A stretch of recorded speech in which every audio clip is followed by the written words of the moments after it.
India, China ಮತ್ತೆ Russia ಸಿಕ್ಕಾಪಟ್ಟೆ ಗೋಲ್ಡ್ನ ರಿಸರ್ವ್ಸ್ಗೋಸ್ಕರ by ಮಾಡಿ ಇಡ್ತಾ ಇದ್ದಾರೆ. ಯಾಕಂದ್ರೆ ಇನ್ಫ್ಲೇಷನ್ನ ಬೀಟ್ ಮಾಡಬೇಕಂದ್ರೆ, ಅಕಸ್ಮಾತ್ ಕರೆನ್ಸಿ ವ್ಯಾಲ್ಯೂ ಸಿಕ್ಕಾಪಟ್ಟೆ ಡಿಪ್ರಿಷಿಯೇಟ್ ಆದರೆ ನಮ್ಮ ದೇಶ ದಿವಾಳಿ ಆಗಬಾರ್ದು ಅಂತಂದ್ರೆ ಒಂದಿಷ್ಟು ರಿಸರ್ವ್ನ ಇಟ್ಕೊಳ್ಳೋಣ ಅಂತೇಳಿ ಗೋಲ್ಡ್ನ ರಿಸರ್ವ್ ಮಾಡ್ತಾ ಇದ್ದಾರೆ. US$ ನೋಡ್ಬೋದು, ಡೈಲಿ ವೀಕ್ ಆಗ್ತಾ ಇದೆ, ಸಿಕ್ಕಾಪಟ್ಟೆ ಬೀಳ್ತಾ ಇದೆ. ಹಾಗಾಗಿ ಡಾಲರ್ ವೀಕ್ ಆದಾಗ ಗೋಲ್ಡ್ ಸಿಕ್ಕಾಪಟ್ಟೆ ಸ್ಟ್ರಾಂಗ್ ಆಗುತ್ತೆ. ಸೊ ಈ ಎಲ್ಲ ಕಾರಣಗಳು ಒಟ್ಟಿಗೆ ಸೇರಿಕೊಂಡು ಚಿನ್ನ ಸಿಕ್ಕಾಪಟ್ಟೆ ದುಬಾರಿ ಆಗ್ತಿದೆ ಅಂತ ಹೇಳ್ಬೋದು. ನಾವೇನೋ ಕಾಮನ್ ಪರ್ಸನ್ನು ಖರೀದಿ ಮಾಡೋದನ್ನ ಒಂದು ಅಡ್ವಾಂಟೇಜ್ ಆಗಿ ಯೂಸ್ ಮಾಡ್ಕೋಬಹುದು. ಜ್ಯುವೆಲ್ರಿ ಬದಲು ETF ಪರ್ಚೇಸ್ ಮಾಡ್ಬೋದು, ಡಿಜಿಟಲ್ ಗೋಲ್ಡ್ನ ಪರ್ಚೇಸ್ ಮಾಡ್ಬೋದು. ಬಟ್ ವ್ಯಾಪಾರಿಗಳಿಗೆ ಏನು ತೊಂದರೆ ಆಗ್ತಾ ಇದೆನಾ ಅಥವಾ ಬೆನಿಫಿಟ್ ಆಗ್ತಾ ಇದೆನಾ ಅಂತ ನೋಡಿದ್ರೆ ನಾವು ಆಕ್ಚುಲಿ ವ್ಯಾಪಾರಿ ದೃಷ್ಟಿಗಳಿಂದ ಇನ್ವೆಂಟ್ರಿ ಅಪ್ರಿಷಿಯೇಟ್ ಆಗ್ತಾ ಇದೆ. ಮಾರ್ಕೆಟ್ ಅಂತ ಆಗ್ತಿರೋ ವೊಲಟೈಲಿಟಿನ ಇವ್ರು ಪ್ರಾಫಿಟ್ ಮಾಡ್ಕೊಳ್ತಾರೆ. ಒಂದು ನೆನ್ಪಿಟ್ಕೊಳ್ಳಿ, ಯಾವಾಗೂ ವ್ಯಾಪಾರಿಗಳು ಲಾಸ್ ಅಂತೂ ಮಾಡ್ಕೊಳಲ್ಲ. ಓಕೆ, ಅವರು ನಮ್ಮ ತಲೆಗೆ ಕಟ್ಟೋದು ಹೊರತು ಅವ್ರು ಮಾತ್ರ ಲಾಸ್ ಮಾಡ್ಕೊಳಲ್ಲ.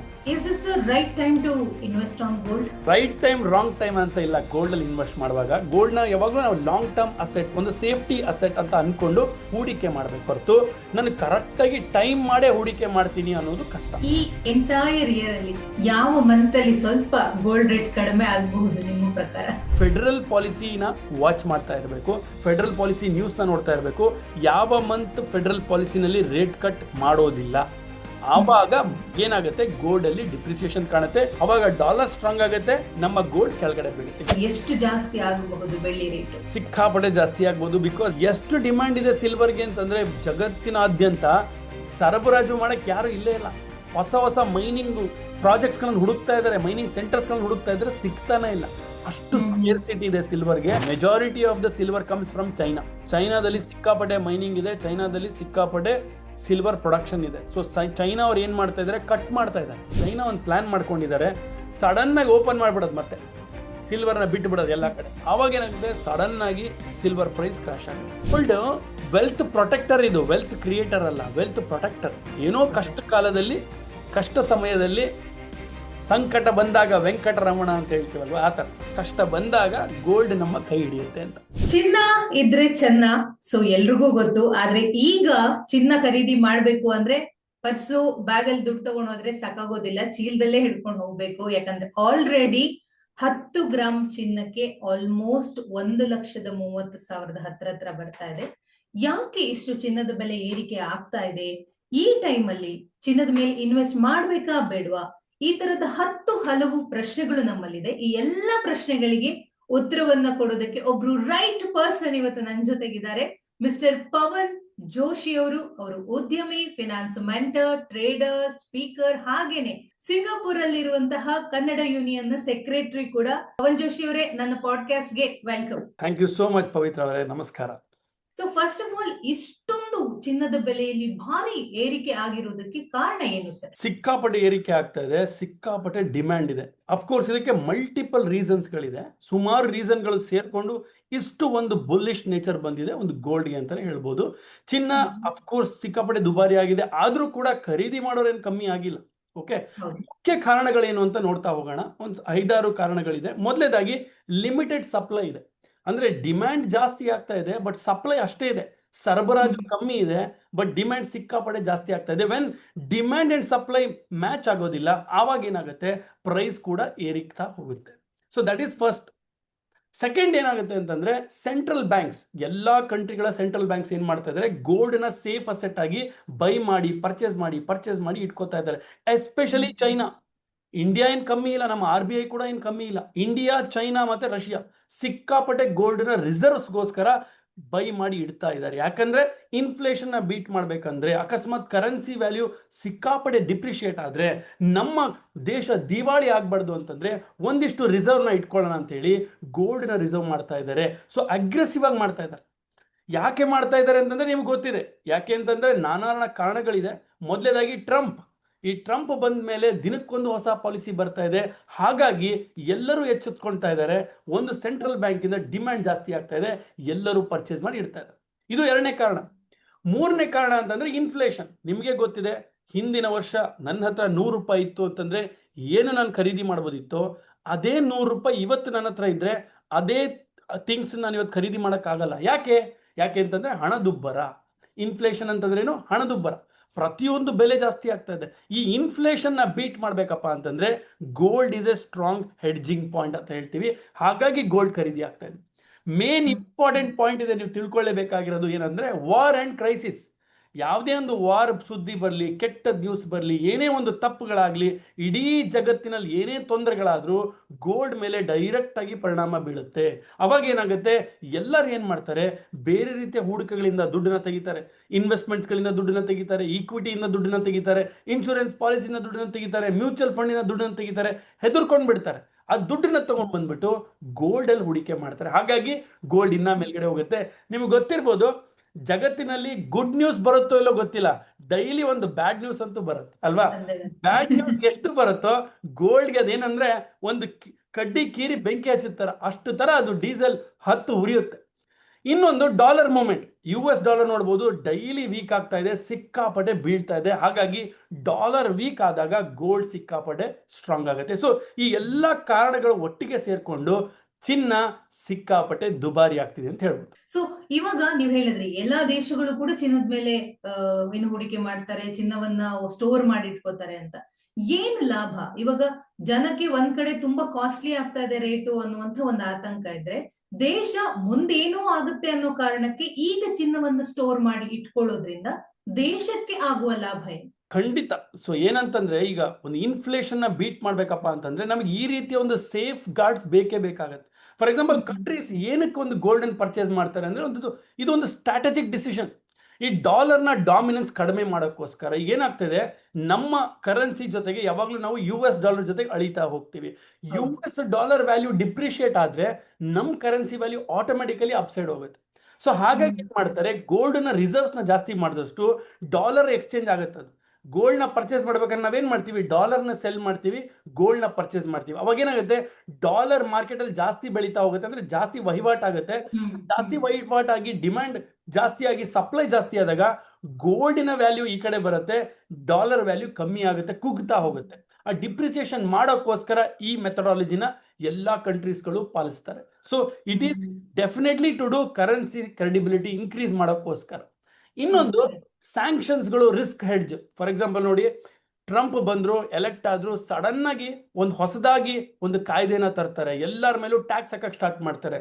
ಇಂಡಿಯಾ ಮೇಲೆ ಟ್ಯಾಕ್ಸ್ ಹಾಕ್ತಕ್ ಸ್ಟಾರ್ಟ್ ಮಾಡ್ತಾರೆ, ಚೈನಾ ಮೇಲೆ ಟ್ಯಾಕ್ಸ್ ಹಾಕ್ತಾರೆ, ಈ ಕಡೆ ಕೆನಡಾ ಮೇಲೆ ಹಾಕ್ತಾರೆ, ಎಲ್ಲಾ ದೇಶಗಳು ಟ್ಯಾರಿಫ್ ಹಾಕ್ತಾರೆ. ಈ ಒಂದು ಅನ್ಸರ್ಟಿನಿಟಿ ಇದ್ದಾಗ ಎಲ್ಲರಿಗೂ ಒಂದು ಭಯ ಇರುತ್ತೆ, ಓಕೆ ನನ್ನ ಹತ್ರ ಏನಾದರೂ ಒಂದು ಸೇಫ್ಟಿ ಅಸೆಟ್ ಇರಬೇಕು, ಈ ಸ್ಯಾಂಕ್ಷನ್ಸ್ಗಳಿಗೆ ಒಂದು ರಿಸ್ಕ್ ಹೆಡ್ಜ್ ನಾನು ಮಾಡ್ಕೋಬೇಕು ಅಂತ ಹೇಳಿ. ಹಾಗಾಗಿ ಗೋಲ್ಡನ್ನ ಪರ್ಚೇಸ್ ಮಾಡಿ ರಿಸರ್ವ್ಸ್ ಅಲ್ಲಿ ಇಟ್ಕೊಂಡಿರ್ತಾರೆ. ಸೊ ದಟ್ ಇನ್ಫ್ಲೇಷನ್ನ ಬೀಟ್ ಮಾಡ್ಬೋದು, ನಮ್ಮ ಲೋನ್ಗಳನ್ನ ಕಡಿಮೆ ರೇಟಲ್ಲಿ ಇಡ್ಬೋದು, ನಮ್ಮ ಸಾಮಾನ್ಯ ಜನರಿಗೆ ಕಡಿಮೆ ದರದಲ್ಲಿ ಎಲ್ಲವನ್ನು ಕೊಡ್ಬೋದು ಅನ್ನೋಕ್ಕೋಸ್ಕರ. ಇನ್ನೊಂದು ಎಮರ್ಜೆನ್ಸಿ ಲಿಕ್ವಿಡಿಟಿಗೋಸ್ಕರ. ಯಾವುದೇ ಒಂದು ಕಂಟ್ರಿ ಎಮರ್ಜೆನ್ಸಿ ಫಂಡ್ಸ್ ಬೇಕು ಅಂತಂದ್ರೆ, ಅಕಸ್ಮಾತ್ ಸಡನ್ ಆಗಿ ನನಗೆ ಸಿಕ್ಕಾಪಟ್ಟೆ ದುಡ್ಡು ಬೇಕು ಅಂದ್ರೆ ಗೋಲ್ಡ್ ಇತ್ತು ಅಂದ್ರೆ ಬೇಗ ಲಿಕ್ವಿಡೇಟ್ ಮಾಡ್ಬೋದು. ಯಾರಾದ್ರೂ ಪರ್ಚೇಸ್ ಮಾಡ್ತಾರೆ ಗೋಲ್ಡ್ನ, ನಮಗೆ ಕ್ಯಾಶ್ ಅನ್ನ ಕೊಡ್ತಾರೆ, ಹಾಗಾಗಿ ಗೋಲ್ಡ್ನ ಇಟ್ಕೋತಾರೆ. ಇನ್ನೊಂದು ಗ್ಲೋಬಲ್ ಟ್ರಸ್ಟ್ ಸಿಂಬಲ್ ಅಂತಾನು ಹೇಳ್ತೀವಿ ಇದಕ್ಕೆ. ಸೊ ಹಾಗಾಗಿ RBI ಕೂಡ ಸಿಕ್ಕಾಪಟ್ಟೆ ಅಗ್ರೆಸಿವ್ ಆಗಿ ಪರ್ಚೇಸ್ ಮಾಡ್ತಾ ಇದ್ದಾರೆ. ಜೊತೆಗೆ ಈ ಹೂಡಿಕೆ ಮಾಡೋದ್ರಿಂದ ಕಂಟ್ರಿನೂ ಕೂಡ ಒಳ್ಳೆ ಸ್ಟೇಬಲ್ ಎಕಾನಮಿ ಬಿಲ್ಡ್ ಮಾಡೋಕೆ ಸಾಧ್ಯ ಆಗುತ್ತೆ. Okay, super. ಸೊ ಇವಾಗ ಏನು ಗ್ರಾಹಕರಿಗೆ ಚಿನ್ನ ದುಬಾರಿ ಆಗುತ್ತೆ, ಅವರಿಗೆ ತಗೊಳಕ್ಕಾಗಲ್ಲ, ಸಿಕ್ಕಾಪಟ್ಟೆ ಇನ್ವೆಸ್ಟ್ ಮಾಡ್ಬೇಕಾಗುತ್ತೆ, ಅದೆಲ್ಲ ಒಂದ್ ಕಡೆ. ಆದ್ರೆ ನೀವ್ ಹೇಳ್ದಂಗೆನೆ ತಗೊಳ್ಳೋ ಸಂಖ್ಯೆನೂ ಕಡಿಮೆ ಆಗಿಲ್ಲ. ಇನ್ನು ವ್ಯಾಪಾರಿಗಳ ದೃಷ್ಟಿಗೆ ಬಂದಾಗ, ಸೊ ಅವರಿಗೆ ಹೇಗೆ ಈ ಒಂದು ಚಿನ್ನದ ಬೆಲೆ ಏರಿಕೆ ಇಂಪ್ಯಾಕ್ಟ್ ಆಗುತ್ತೆ ಅಂತ? ಕರೆಕ್ಟ್. ನಾವು ಯಾವ ದೃಷ್ಟಿಕೋನದಿಂದ ನೋಡ್ತೀವಿ ಅನ್ನೋದು ಇಲ್ಲಿ ತುಂಬಾ ಮುಖ್ಯ ಆಗುತ್ತೆ. ನಾವು ವ್ಯಾಪಾರಿಗಳ ದೃಷ್ಟಿಕೋನದಿಂದ ನೋಡಿದ್ರೆ ಯಾವ ರೀತಿ ಅನ್ಸುತ್ತೆ, ಗ್ರಾಹಕರ ದೃಷ್ಟಿಕೋನದಿಂದ ನೋಡಿದ್ರೆ ಯಾವ ರೀತಿ ಅನ್ಸುತ್ತೆ ಅಂತ ನೋಡೋಣ. ಮೊದಲು ಗ್ರಾಹಕರ ದೃಷ್ಟಿಯಿಂದ ನೋಡೋಣ. ಫಾರ್ ಎಕ್ಸಾಂಪಲ್, ನಾನು ಪರ್ಚೇಸ್ ಮಾಡ್ತೀನಿ, ನಾನು ಕಾಮನ್ ಪರ್ಸನ್, ನನ್ನ ಮಕ್ಕಳಿಗೋಸ್ಕರನೋ ಅಥವಾ ನನ್ನ ಮುಂದಿನ ಪೀಳಿಗೆಗೋಸ್ಕರನೋ ನಾನು ಜ್ಯುವೆಲ್ರಿ ಪರ್ಚೇಸ್ ಮಾಡ್ತೀನಿ, ಗೋಲ್ಡ್ ಪರ್ಚೇಸ್ ಮಾಡ್ತೀನಿ ಅಂದಾಗ ನನಗೆ ಏನೇನು ಬೀಳುತ್ತೆ, ಚಾರ್ಜಸ್ ಬೀಳುತ್ತೆ. ಏನು ಬೀಳುತ್ತೆ, ಮೇಕಿಂಗ್ ಚಾರ್ಜಸ್ ಹಾಕ್ತಾರೆ, ನಂತರ GST ಚಾರ್ಜಸ್ ಹಾಕ್ತಾರೆ, ನಂತರ ವೇಸ್ಟೇಜ್ ಅನ್ನ ಹಾಕ್ತಾರೆ. ಈವನ್ ನಾನು 10 ವರ್ಷ ಆದ್ಮೇಲೆ 15 ವರ್ಷ ಆದ್ಮೇಲೆ ಹೋಗಿ ಮಾರಬೇಕು ಅಂದ್ರೂ ಕೂಡ ನನಗೆ ಒಂದು ಲಾಸಸ್ ಆಗುತ್ತೆ. ಎದರಲ್ಲಿ ಅಂತಂದ್ರೆ ಮೇಕಿಂಗ್ ಚಾರ್ಜಸ್, ರೀಸೇಲ್ ವ್ಯಾಲ್ಯೂನಲ್ಲಿ ಏನಾದರೂ ವೇಸ್ಟೇಜ್ ತೆಗೆದ್ರೆ ಈ ಲಾಸಸ್ ನನಗಾಗತ್ತೆ. ಅದೇ ನಾವು ಡಿಜಿಟಲ್ ಮಾಧ್ಯಮದಲ್ಲಿ ಸೇವಿಂಗ್ ಮಾಡ್ಕೊಂಡ್ರೆ ಈ ಎಲ್ಲ ಒಂದು ಚಾರ್ಜಸ್ನ ನಾವು ಉಳಿಸ್ಕೋಬಹುದು. ಬಟ್ ಈಗ ವ್ಯಾಪಾರಿಗಳ ದೃಷ್ಟಿಯಿಂದ ನೋಡೋಣ, ಓಕೆ, ನಾವೇನು ಕಾಮನ್ ಪರ್ಸನ್ ಖರೀದಿ ಮಾಡೋದನ್ನ ಒಂದು ಅಡ್ವಾಂಟೇಜ್ ಆಗಿ ಯೂಸ್ ಮಾಡ್ಕೋಬಹುದು, ಜ್ಯುವೆಲ್ರಿ ಬದಲು ETF ನ ಪರ್ಚೇಸ್ ಮಾಡ್ಬೋದು, ಡಿಜಿಟಲ್ ಗೋಲ್ಡ್ ನ ಪರ್ಚೇಸ್ ಮಾಡ್ಬೋದು. ಬಟ್ ಈ ವ್ಯಾಪಾರಿಗಳಿಗೂ ಜಾಸ್ತಿ ಆಗ್ತಾ ಇದೆ ಅಲ್ಲ, ವ್ಯಾಪಾರಿಗಳಿಗೆ ಹೆಂಗ್ ತೊಂದರೆ ಆಗ್ತಾ ಇದೆನಾ ಅಥವಾ ಬೆನಿಫಿಟ್ ಆಗ್ತಾ ಇದೆನಾ ಅಂತ ನೋಡಿದ್ರೆ ನಾವು ಆಕ್ಚುಲಿ ವ್ಯಾಪಾರಿ ದೃಷ್ಟಿಗಳಿಂದ ಇನ್ವೆಂಟ್ರಿ ಅಪ್ರಿಷಿಯೇಟ್ ಆಗ್ತಾ ಇದೆ. ಏನಾಗ್ತಾ ಇದೆ, ಅವರು ಕೂಡ ತಮ್ಮ ರಿಸರ್ವ್ಸ್ಗಳನ್ನ ಹೆಚ್ಚಿಗೆ ಮಾಡ್ತಾ ಇದ್ದಾರೆ, ಹಳೆ ಸ್ಟಾಕ್ಗಳನ್ನೆಲ್ಲ ಖಾಲಿ ಮಾಡ್ತಾ ಇದ್ದಾರೆ. ಜೊತೆಗೆ ಒಂದು ಪ್ರೈಸ್ ಅಲ್ಲಿ ಆಗ್ತಿರೋ ವೊಲಟಿಲಿಟಿ ಎವ್ರಿ ಡೇ ಚೇಂಜ್ ಆಗುತ್ತೆ, ಗೋಲ್ಡ್ನ ವ್ಯಾಲ್ಯೂ ಎವ್ರಿ ಡೇ ಕ್ಯಾಲ್ಕುಲೇಟ್ ಆಗುತ್ತೆ. ಎವ್ರಿ ಡೇ ಚೇಂಜ್ ಆಗ್ತಿರೋದ್ರಿಂದ ಇವ್ರೇನ್ ಮಾಡ್ತಾ ಇದ್ದಾರೆ, ಆ ವೊಲಟಿಲಿಟಿ ಆಗ್ತಿರುತ್ತಲ್ಲ, ಆ ವೊಲಟಿಲಿಟಿ, ಪ್ರೈಸ್ ವೊಲಟಿಲಿಟಿ ಕೂಡ ಗೇನ್ ಮಾಡ್ಕೋತಾರೆ. ಇನ್ನ ಜಾಸ್ತಿ ದುಡ್ಡನ್ನೇ ಹಾಕ್ತಾರೆ ಗ್ರಾಹಕರ ಮೇಲೆ ಹೊರತು ಆ ಪ್ರೈಸ್ ವೊಲಟಿಲಿಟಿನ ಇವ್ರು ಪ್ರಾಫಿಟ್ ಮಾಡ್ಕೋತಾರೆ. ಮಾರ್ಕೆಟ್ ಅಂತ ಆಗ್ತಿರೋ ವೊಲಟಿಲಿಟಿನ ಇವ್ರು ಪ್ರಾಫಿಟ್ ಮಾಡ್ಕೋತಾರೆ. ಒಂದು ನೆನ್ಪಿಟ್ಕೊಳ್ಳಿ, ಯಾವಾಗೂ ವ್ಯಾಪಾರಿಗಳು ಲಾಸ್ ಅಂತೂ ಮಾಡ್ಕೊಳಲ್ಲ. ಓಕೆ, ಅವರು ನಮ್ಮ ತಲೆಗೆ ಕಟ್ಟೋದು ಹೊರತು ಅವ್ರು ಮಾತ್ರ ಲಾಸ್ ಮಾಡ್ಕೊಳ. ಮೂರನೇದಾಗಿ ಹೇಳ್ಬೇಕಪ್ಪ ಅಂದ್ರೆ, ಈ ವ್ಯಾಪಾರಿಗಳಿಗೆ ಈಗ ವ್ಯಾಪಾರ ಇನ್ನೂ ಹೆಚ್ಚಿಗೆ ಆಗಿದೆ. ಈಗ ಎಲ್ಲರೂ ಏನು ಅಂದ್ರೆ, ನಾಳೆ ಹೆಚ್ಚಿಗೆ ಆಗ್ಬಿಡುತ್ತೆ, ನಾಡಿದ್ದು ಹೆಚ್ಚಿಗೆ ಆಗ್ಬಿಡುತ್ತೆ ಅಂತ ಒಂದು ನ್ಯೂಸ್ ಬಂದ್ರೆ ಸಾಕು, ಇನ್ನೂ ಹೆಚ್ಚಿಗೆ ಜನ ಹೋಗಿ ಪರ್ಚೇಸ್ ಮಾಡಕ್ಕೆ ಸ್ಟಾರ್ಟ್ ಮಾಡ್ತಾ ಇದ್ದಾರೆ. ಹಾಗಾಗಿ ಆದ್ರೂ ನಾನು ಒಂದು ವಿಷಯ ಫ್ಯಾಕ್ಟ್ಸ್ ಪ್ರಕಾರ ಹೇಳ್ತಾ ಇದ್ದೀನಿ, ಹಿಂದಿನ 6 ತಿಂಗಳ 1 ವರ್ಷದ ಡೇಟಾ ಪ್ರಕಾರ 12ರಿಂದ 13% ಕಮ್ಮಿ ಆಗಿದೆ. ಏನ್ ಕಮ್ಮಿ ಆಗಿದೆ? ಜ್ಯುವೆಲ್ರಿ ಪರ್ಚೇಸಸ್ ಕಮ್ಮಿ ಆಗಿದೆ. ಬಟ್ ಅದೇ ಇಂಪಾರ್ಟೆಂಟ್ ವೇ ನೋಡಬೇಕು, ಡಿಜಿಟಲ್ ಗೋಲ್ಡ್ ಅಥವಾ ಡಿಜಿಟಲ್ ETF ಪರ್ಚೇಸ್ ಮಾಡೋದು ಹೆಚ್ಚಾಗಿದೆ. Okay, okay, okay. Sir, is this the right time to invest on gold? So ನೋಡಿ, ರೈಟ್ ಟೈಮ್ ರಾಂಗ್ ಟೈಮ್ ಅಂತ ಇಲ್ಲ. ಗೋಲ್ಡ್ ಅಲ್ಲಿ ಇನ್ವೆಸ್ಟ್ ಮಾಡುವಾಗ ಗೋಲ್ಡ್ನ ಯಾವಾಗಲೂ ನಾವು ಲಾಂಗ್ ಟರ್ಮ್ ಅಸೆಟ್, ಒಂದು ಸೇಫ್ಟಿ ಅಸೆಟ್ ಅಂತ ಅನ್ಕೊಂಡು ಹೂಡಿಕೆ ಮಾಡಬೇಕು ಹೊರತು ನಾನು ಕರೆಕ್ಟಾಗಿ ಟೈಮ್ ಮಾಡೇ ಹೂಡಿಕೆ ಮಾಡ್ತೀನಿ ಅನ್ನೋದು ಕಷ್ಟ. ಎಸ್, ಸ್ವಲ್ಪ ಟೆಕ್ನಿಕಲ್ ನಾಲೆಡ್ಜ್ ಇದ್ರೆ, ಸ್ವಲ್ಪ ಫಂಡಮೆಂಟಲ್ ಅನಾಲಿಸಿಸ್ ನಾಲೆಡ್ಜ್ ಇದ್ರೆ, ಷೇರು ಮಾರುಕಟ್ಟೆ ಬಗ್ಗೆ ನಾಲೆಡ್ಜ್ ಇದ್ರೆ, ವರ್ಲ್ಡ್ ಮಾರ್ಕೆಟ್ ಹೇಗೆ ವರ್ಕ್ ಆಗುತ್ತೆ ಅನ್ನೋ ಒಂದು ನಾಲೆಡ್ಜ್ ಇದ್ರೆ, ಅವಾಗ ಎಸ್, ಕಡಿಮೆ ದರದಲ್ಲಿ ಬಂದಾಗೂ ಕೂಡ ಪರ್ಚೇಸ್ ಮಾಡ್ಬೋದು. ಬಟ್ ನನ್ನ ಪಾಲಿಸಿ ಏನು ಅಂತಂದ್ರೆ, ನಾಳೆ ನಾಡಿದ್ದು ಏನಾಗುತ್ತೆ ಅಂತ ನಮ್ಗೆ ಗೊತ್ತಿಲ್ಲ. ನಾಳೆ ಕೆಲಸ ಮಾಡೋದನ್ನ ಇವತ್ತೇ ಮಾಡು, ಇವತ್ತು ಮಾಡೋ ಕೆಲಸವನ್ನ ಈಗಲೇ ಮಾಡು. ಅಂದ್ರೆ ಹೂಡಿಕೆ ದೃಷ್ಟಿಯಲ್ಲಿ ಯಾವತ್ತೂ ಅಷ್ಟೇ ನಾಳೆ ಅನ್ಕೋಬಾರ್ದು, ಇವತ್ತೇ ಮಾಡಬೇಕು. ಸೊ ನಾಳೆ ಪ್ರೈಸ್ ಕಮ್ಮಿ ಆಯ್ತಾ, ಇನ್ನೊಂದು ಸ್ವಲ್ಪ ತಗೋಬಹುದು. ಇವತ್ತು 1 ಗ್ರಾಮ್ ತಗೋತೀನಿ ಅಂತ ತಿಳ್ಕೊಳ್ಳಿ, ನೀನು 1 ವಾರ ಬಿಟ್ಟು ಸ್ವಲ್ಪ ದರ ಕಡಿಮೆ ಆಯ್ತು ಅಂದ್ರೆ ಇನ್ನೂ 1 ಗ್ರಾಮ್ ತಗೋಬಹುದು, ರೈಟ್? ಸೊ ನಾವು ಹೇಗೆ ಆ್ಯಡ್ ಮಾಡ್ತಾ ಹೋಗ್ತೀವಿ, ಹನಿ ಹನಿ ಸೇರಿದ್ರೆ ಒಂದು ಹಳ್ಳ ಅಂತ ಹೇಳ್ತೀವಲ್ವಾ, ಹನಿ ಹನಿ ಕೂಡಿಸ್ತಾ ಹೋಗ್ಬೇಕು ನಾವು. ಈ ರೀತಿ ಗಿಡವಾಗಿ ಬಗ್ಗದ್ದು ಮರವಾಗಿ ಬಗ್ಗೀತೆ ಅಂತ ಹೇಳ್ತೀವಿ. ಹೆಮ್ಮರವಾಗಿ ಬೆಳೆಸ್ಬೇಕಪ್ಪ ಅಂತಂದ್ರೆ ಸಣ್ಣ ಸಣ್ಣ ಹೂಡಿಕೆ ಮಾಡಬೇಕು, ಮಂತ್ಲಿ ಇನ್ಸ್ಟಾಲ್ಮೆಂಟ್ ಪ್ಲಾನ್ ಮುಖಾಂತರ ಸೇವ್ ಮಾಡ್ತಾ ಹೋಗ್ಬೇಕು, ಇರ್ರೆಸ್ಪೆಕ್ಟಿವ್ ಆಫ್ ಸೀಯಿಂಗ್. ಓಕೆ, ಕಡಿಮೆ ದರದಲ್ಲಿ ನೋಡ್ತಾ ಇದ್ದೀನಾ, ಜಾಸ್ತಿ ದರದಲ್ಲಿ ಬೈ ಮಾಡ್ತಾ ಇದ್ದೀನಾ, ಸೊ ಇದನ್ನ ಯೋಚನೆ ಮಾಡಕ್ ಹೋಗ್ಬಾರ್ದು. But one time lump sum invest ಮಾಡ್ತಿದ್ದೀನಿ ಅಂತ ತಿಳ್ಕೊಳ್ಳಿ. ಫಾರ್ ಎಕ್ಸಾಂಪಲ್, ನನ್ನ ಹತ್ರ ಇವತ್ತು 5 ಲಕ್ಷ ರೂಪಾಯಿ ಇದೆ ಅಥವಾ 10 ಲಕ್ಷ ರೂಪಾಯಿ ಇದೆ, ದೊಡ್ಡ ಅಮೌಂಟನ್ನು ನಾನು ಇನ್ವೆಸ್ಟ್ ಮಾಡಬೇಕು ಅಂತ ಅಂದಾಗ ಡೆಫಿನೆಟ್ಲಿ ಯೋಚನೆ ಮಾಡಬೇಕು, ಕಡಿಮೆ ದರದಲ್ಲಿ ಬಂದಾಗ ಪರ್ಚೇಸ್ ಮಾಡಬೇಕು. ಬಟ್ ಲಾಂಗ್ ಟರ್ಮ್ ಅಲ್ಲಿ ಒಂದು ಸಿಸ್ಟಮ್ಯಾಟಿಕ್ ಇನ್ವೆಸ್ಟ್ಮೆಂಟ್ ಪ್ಲಾನ್ ಪ್ರಕಾರ ನಾನು ಹೂಡಿಕೆ ಮಾಡ್ತೀನಿ ಅಂದಾಗ ಪ್ರೈಸ್ ಅವರೇಜ್ ಆಗಿ ಹೋಗುತ್ತೆ. Okay, and the 8th wonder of the world is compounding ಅಂತ ಹೇಳ್ತೀವಿ. ಹಾಗಾಗಿ do not worry about the price, worry about your gold. ಗೋಲ್ಡ್ನ ತಗೊಂಡು ಇಟ್ಕೊಳ್ಳಿ, ಕೆಳಗಡೆ ಬಿದ್ದರೆ ಇನ್ನೊಂದು ಸ್ವಲ್ಪ ತಗೋಣ, ಕೆಳಗಡೆ ಬಿದ್ದರೆ ಇನ್ನೊಂದು ಸ್ವಲ್ಪ ತಗೋಣ. ಗೋಲ್ಡ್ ಎಲ್ಲೂ ಹೋಗೋದಿಲ್ಲ.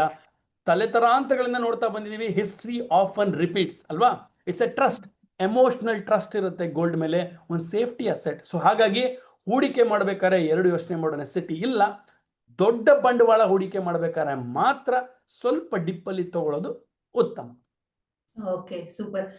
ಯಾವ್ದೋ ಒಂದು ರಿಪೋರ್ಟ್ ಅಲ್ಲಿ ನೋಡ್ತಾ ಇದ್ದೆ, ಸೊ ಈ ವರ್ಷ 1,90,000 ಆದ್ರೂ ಕೂಡ ಯಾವುದೇ ಅನುಮಾನ ಇಲ್ಲ ಅಂತ. ನಿಜಾನ? ಆಗಬಹುದಾ?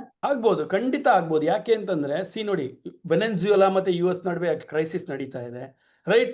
ರಷ್ಯಾ ಮತ್ತೆ ಯುಕ್ರೇನ್ ನಡುವೆ ಕ್ರೈಸಿಸ್ ನಡೀತಾ ಇದೆ, ಟ್ಯಾರಿಫ್ ವಾರ್ ಇನ್ನ ನಿಲ್ತಾ ಇಲ್ಲ, ಫೆಡ್ ಪಾಲಿಸಿ ದಿನದಿಂದ ದಿನಕ್ಕೆ ರೇಟ್ ಕಟ್ ಮಾಡ್ತಾ ಇದ್ದಾರೆ, ಸೊ ಡಾಲರ್ ವ್ಯಾಲ್ಯೂ ಬೀಳ್ತಾ ಇದೆ, ಸೊ ಅನ್ಸರ್ಟನಿಟೀಸ್ ಹೆಚ್ಚಾಗ್ತಾ ಇದೆ. ಎಲ್ಲಾ ದೃಷ್ಟಿಕೋನದಿಂದ ನೋಡಿದ್ರೆ ಡೆಫಿನೆಟ್ಲಿ ಆಗೋ ಚಾನ್ಸಸ್ ಇದೆ. ಬೇಡಿಕೆ ಜಾಸ್ತಿ ಇದೆ, ಡಿಮ್ಯಾಂಡ್ ಜಾಸ್ತಿ ಇದೆ, ಸಪ್ಲೈ ಕಮ್ಮಿ ಇದೆ. ರಿಸರ್ವ್ ಬ್ಯಾಂಕ್ಸ್ ಖಂಡಿತವಾಗೂ ಯಾರೂ ಸ್ಟಾಪ್ ಮಾಡಿಲ್ಲ, ಇನ್ನ ಪರ್ಚೇಸ್ ಮಾಡ್ತಾನೆ ಇದ್ದಾರೆ. So definitely it is going to go up, definitely it is going to survive. Yes, Goldman Sachs report ಪ್ರಕಾರ $5,000ದಿಂದ $5,500 ಆಗ್ಬೋದು ಬೈ 2026 ಎಂಡ್ಗೆ ಅಂತ ಹೇಳಿದ್ದಾರೆ. ಅದನ್ನ ನಾವು ಇಂಡಿಯನ್ ರುಪೀಸ್ ಅಲ್ಲಿ ಕನ್ವರ್ಟ್ ಮಾಡಿದ್ರೆ ಎಸ್, 2 ಲಕ್ಷ ರೂಪಾಯಿ ಹತ್ತತ್ರ ಬರುತ್ತೆ. 1.8 to 2 lakhs ತನಕ ನಾವು ಡೆಫಿನೆಟ್ಲಿ ಎಕ್ಸ್ಪೆಕ್ಟ್ ಮಾಡಬಹುದು ಈ ವರ್ಷದ ಎಂಡ್ ಅಲ್ಲಿ. ಈ ಎಂಟೈರ್ ಇಯರ್ ಅಲ್ಲಿ ಯಾವ ಮಂತ್ ಅಲ್ಲಿ ಸ್ವಲ್ಪ ಗೋಲ್ಡ್ ರೇಟ್ ಕಡಿಮೆ ಆಗಬಹುದು ನಿಮ್ಮ ಪ್ರಕಾರ? ಗೋಲ್ಡ್ ರೇಟ್ ಹೆಂಗ್ ಗೊತ್ತಾ, ಇಟ್ ಡಸಂಟ್ ಡಿಪೆಂಡ್ ಆನ್ ಯಾವ ಮಂತ್ ಈ ಮಂತ್ ಅಂತ, ಇಟ್ ಡಿಪೆಂಡ್ಸ್ ಆನ್, ಇದು ಸೈಕ್ಲಿಕಲ್ ಪ್ರಾಡಕ್ಟ್ ಅಲ್ಲ ಗೋಲ್ಡ್. ಓಕೆ, ಕೆಲವೊಂದು ಸೈಕ್ಲಿಕಲ್ ಪ್ರಾಡಕ್ಟ್ಸ್ ಇರುತ್ತೆ, ಇಂಡಸ್ಟ್ರಿ ಡಿಮ್ಯಾಂಡ್ ಜಾಸ್ತಿ ಆದಾಗ, ಮೆಟಲ್ ಪ್ರೊಡಕ್ಷನ್ ಜಾಸ್ತಿ ಆದಾಗ ಅವಾಗ ಡಿಮ್ಯಾಂಡ್ ಜಾಸ್ತಿ ಆಗಿದೆ. ಬಟ್ ಚಿನ್ನ ಹೇಗೆ ಗೊತ್ತಾ, ನಾವು ಅನ್ಕೋತೀವಿ ಓಕೆ ದೀಪಾವಳಿ ಸೀಸನ್ ಬಂದಾಗ ಅವಾಗ ಚಿನ್ನದ ಬೆಲೆ ಜಾಸ್ತಿ ಆಗಿರುತ್ತೆ, ಬೇರೆ ದಿನ ಕಡಿಮೆ ಹ್ಮ್ ಆಗಿರುತ್ತೆ ಅಂತ. ಈಗ ಆ ರೀತಿ ಇಲ್ಲ, ಯಾಕೆಂದ್ರೆ ಬರೀ ಇಂಡಿಯನ್ಸ್ ಅಷ್ಟೇ ಅಲ್ಲ ಗೋಲ್ಡನ್ನ ಪರ್ಚೇಸ್ ಮಾಡೋದು, ಇಡೀ ಜಗತ್ತಿನಲ್ಲಿ ಇವಾಗ ಎಲ್ಲರೂ ಪರ್ಚೇಸ್ ಮಾಡಕ್ ಸ್ಟಾರ್ಟ್ ಮಾಡಿದ್ರೆ ಸೇಫ್ ಅಸೆಟ್ ಅಂತ ಹೇಳಿ. ಹಾಗಾಗಿ ಎನಿ ಟೈಮ್ ಇಂಪ್ರೂವ್ ಆಗ್ಬೋದು. ಬಟ್ ಒಂದು ಏನು ನಾವು ಇಂಪಾರ್ಟೆಂಟ್ ಫ್ಯಾಕ್ಟರ್ ನೋಡ್ಬೋದು ಅಂತಂದ್ರೆ, ಯಾವಾಗ ಯಾವಾಗ ಫೆಡ್ ಪಾಲಿಸಿ ಇದೆ ಅಂತ ನೋಡ್ಕೋಬೇಕು. ಹ್ಮ್ ಫೆಡರಲ್ ಪಾಲಿಸಿ ಯಾವಾಗ ಯಾವಾಗ ಇದೆ ಅಂತ ನೋಡಬೇಕು. ಯಾವತ್ತು ಫೆಡರಲ್ ಪಾಲಿಸಿನಲ್ಲಿ ಇಂಟ್ರೆಸ್ಟ್ ರೇಟ್ ಕಟ್ ಮಾಡಲ್ಲ, ಕಟ್ ಮಾಡಿದ್ರೆ ಗೋಲ್ಡ್ ಮತ್ತೆ ಮೇಲ್ಗಡೆ ಹೋಗುತ್ತೆ. ಓಕೆ, ಯೂಶಲಿ ಕಟ್ ಮಾಡ್ತಾ ಇದ್ದಾರೆ, ಪ್ರತಿ ಮಂತ್ ನಡೆಯುತ್ತೆ ಇದು. ಡಿಸೆಂಬರ್ ಅಲ್ಲಿ ರೇಟ್ ಕಟ್ ಆಯ್ತು, ಗೋಲ್ಡ್ ಮೇಲ್ಗಡೆ ಹೋಯ್ತು. ನವೆಂಬರ್ ಅಲ್ಲಿ ರೇಟ್ ಕಟ್ ಆಯ್ತು, ಗೋಲ್ಡ್ ಮೇಲ್ಗಡೆ ಹೋಯ್ತು. ಅಕ್ಟೋಬರ್ ರೇಟ್ ಕಟ್ ಆಗ್ಲಿಲ್ಲ, ಗೋಲ್ಡ್ ಕೆಳಗಡೆ ಬಿತ್ತು. ಸೊ ನಾವೇನ್ ಮಾಡಬೇಕು, ಫೆಡರಲ್ ಪಾಲಿಸಿನ ವಾಚ್ ಮಾಡ್ತಾ ಇರಬೇಕು, ಫೆಡರಲ್ ಪಾಲಿಸಿ ನ್ಯೂಸ್ನ ನೋಡ್ತಾ ಇರಬೇಕು. ಯಾವ ಮಂತ್ ಫೆಡರಲ್ ಪಾಲಿಸಿನಲ್ಲಿ ರೇಟ್ ಕಟ್ ಮಾಡೋದಿಲ್ಲ ಆವಾಗ ಏನಾಗುತ್ತೆ, ಗೋಲ್ಡ್ ಅಲ್ಲಿ ಡಿಪ್ರಿಸಿಯೇಷನ್ ಕಾಣುತ್ತೆ, ಅವಾಗ ಡಾಲರ್ ಸ್ಟ್ರಾಂಗ್ ಆಗುತ್ತೆ, ನಮ್ಮ ಗೋಲ್ಡ್ ಕೆಳಗಡೆ ಬೀಳುತ್ತೆ. ಗೋಲ್ಡ್ ಎಷ್ಟು ಕೆಳಗಡೆ ಬೀಳುತ್ತೆ, ಕೆಳಗಡೆ ಬಿದ್ದುಬಿಟ್ಟು ಕ್ರಾಶ್ ಆಗಲ್ಲ, 3 to 5% ಕಡಿಮೆ ಬರುತ್ತೆ. ಆ 3 to 5% ಡಿಪ್ ಬರುತ್ತಲ್ಲ, ಆ ಡಿಪ್ ಅಲ್ಲಿ ನಾವು ಮತ್ತೆ ಪರ್ಚೇಸ್ ಮಾಡಬೇಕು. ಓಕೆ, ಇವಾಗ ಗೋಲ್ಡ್ ಮೇಲೆ ಏನೇ ಹಣ ಹಾಕಿದ್ರು ಅದು ಒಂದು ಒಳ್ಳೆ ಇನ್ವೆಸ್ಟ್ಮೆಂಟ್ ಅನ್ನೋದು ಸಾಕಷ್ಟು ಎಲ್ಲರಿಗೂ ಗೊತ್ತಿದೆ ಇವಾಗ. ಆದ್ರೆ ಯಾವ ರೀತಿಯ ಗೋಲ್ಡ್ ಅನ್ನ ಪರ್ಚೇಸ್ ಮಾಡಿದ್ರೆ ಲಾಭ ಆಗುತ್ತೆ ಅನ್ನೋದು ಬಹಳ ದೊಡ್ಡ ಕ್ವೆಶನ್. ಯಾಕಂದ್ರೆ ಎಲ್ರು ಹೋಗೋದು ಒಡವೆಗಳನ್ನ ತಗೊಳ್ಳೋದಕ್ಕೇನೆ, ಆದ್ರೆ ಒಡವೆಗಳನ್ನ ರಿಟರ್ನ್ ಮಾಡ್ಬೇಕಾದ್ರೆ ಸಾಕಷ್ಟು ಲಾಸ್ ಕೂಡ ಆಗುತ್ತೆ ನಮ್ಗೆ. ಸೊ ನೀವ್ ಹೇಳಿ, ಇನ್ವೆಸ್ಟ್ಮೆಂಟ್ ಅಂತ ಬಂದಾಗ ಯಾವ ರೀತಿಯ ಗೋಲ್ಡ್ ಮೇಲೆ, ಯಾವ ರೀತಿಯ ಗೋಲ್ಡ್ ಅನ್ನ ಪರ್ಚೇಸ್ ಮಾಡೋದು ಒಳ್ಳೇದು? ಖಂಡಿತ ಇದು ಅದ್ಭುತವಾದ ಕ್ವಶನ್. ಇದು ನಾನು ರೀಸೆಂಟ್ ಆಗಿ ಇದ್ರ ಬಗ್ಗೆ ಒಂದು ಸ್ವಲ್ಪ ಅನಾಲಿಸಿಸ್ ಕೂಡ ಮಾಡಿದ್ದೆ, ಏನು ಬೆನಿಫಿಟ್ ಆಗುತ್ತೆ ಅಂತ. ಸೊ ಡೀಟೇಲ್ ಆಗಿ ಹೇಳೋದಾದ್ರೆ, ನಾವು ಫಿಸಿಕಲ್ ಗೋಲ್ಡ್ನ ಹೋಗಿ ತಗೊಂಡಾಗ, ಒಂದು ಶಾಪಿಂದ ತಗೊಂಡಾಗ, for example I purchase a year ring ಅಥವಾ ಒಂದು ನೆಕ್ಲೆಸ್ ಏನೋ ತಗೋತೀನಿ, ನನ್ನ ಮಕ್ಕಳಿಗೋಸ್ಕರ ತಗೋತೀನಿ ಅನ್ಕೋಣ. 10 ವರ್ಷ ಆದಮೇಲೆ 15 ವರ್ಷ ಆದಮೇಲೆ ಬೇಕಾಗತ್ತೆ, ಅವಳ ಮದುವೆಗೆ ಬೇಕಾಗತ್ತೆ, ಅಥವಾ ಏನೋ ಕಾರ್ಯಕ್ಕೆ ಬೇಕಾಗತ್ತೆ, ಅಥವಾ ನಾನು ಹೂಡಿಕೆ ದೃಷ್ಟಿಯಿಂದ ತಗೋತೀನಿ ಅನ್ಕೋಣ. ಈ 15 ವರ್ಷ ಆದಮೇಲೆ ಏನಾಗುತ್ತೆ ಅಂದರೆ, ಈ ಪ್ಯಾಟರ್ನ್ ಇವತ್ತೇನು ತೊಗೊಂಡಿರ್ತೀನಿ ಪ್ಯಾಟರ್ನ್, ಆ ಪ್ಯಾಟರ್ನ್ ಔಟ್ಡೇಟ್ ಆಗಿರುತ್ತೆ.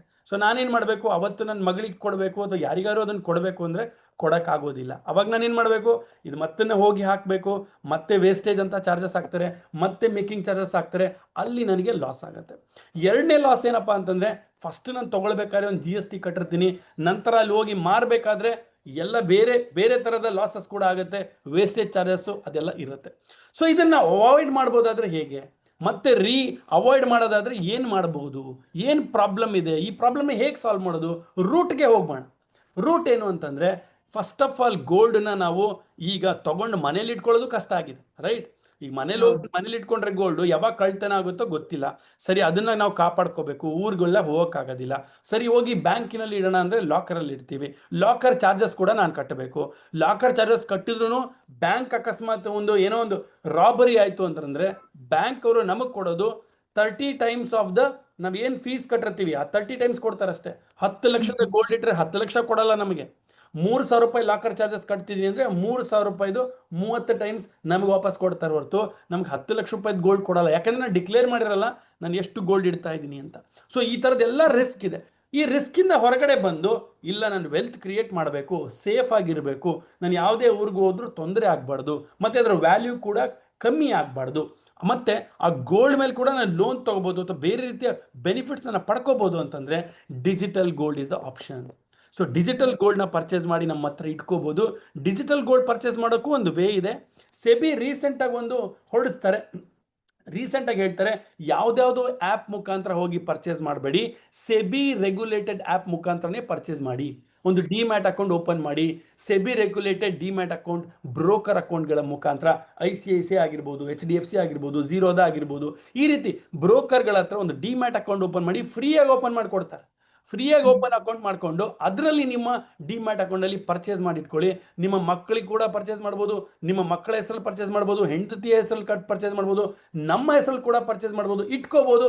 ಈವನ್ ನಿಮ್ಮ ಮಗಳು ಮೈನರಿಂದ ಮೇಜರ್ ಆದಾಗ ಅವಳಿಗೆ ಗಿಫ್ಟ್ ಕೂಡ ಮಾಡ್ಬೋದು, ಯಾವುದೇ ರೀತಿಯ ಚಾರ್ಜಸ್ ಇರೋದಿಲ್ಲ. ಜೊತೆಗೆ ಇದು ಡಿಪ್ರಿಷಿಯೇಟ್ ಆಗೋದಿಲ್ಲ. 15 ವರ್ಷ ಆದಮೇಲೆ ಇದೇ ದುಡ್ಡು, ಇದೇ ETF ನೀವು ಮಾರ್ಬಿಟ್ಟು ಬರೋ ದುಡ್ಡಲ್ಲಿ ಅವರಿಗೆ ಬೇಕಾಗಿರೋ ಅದ್ಭುತವಾದ latest design ನೆಕ್ಲೆಸ್ನ ಕೊಡಿಸ್ಬೋದು, right?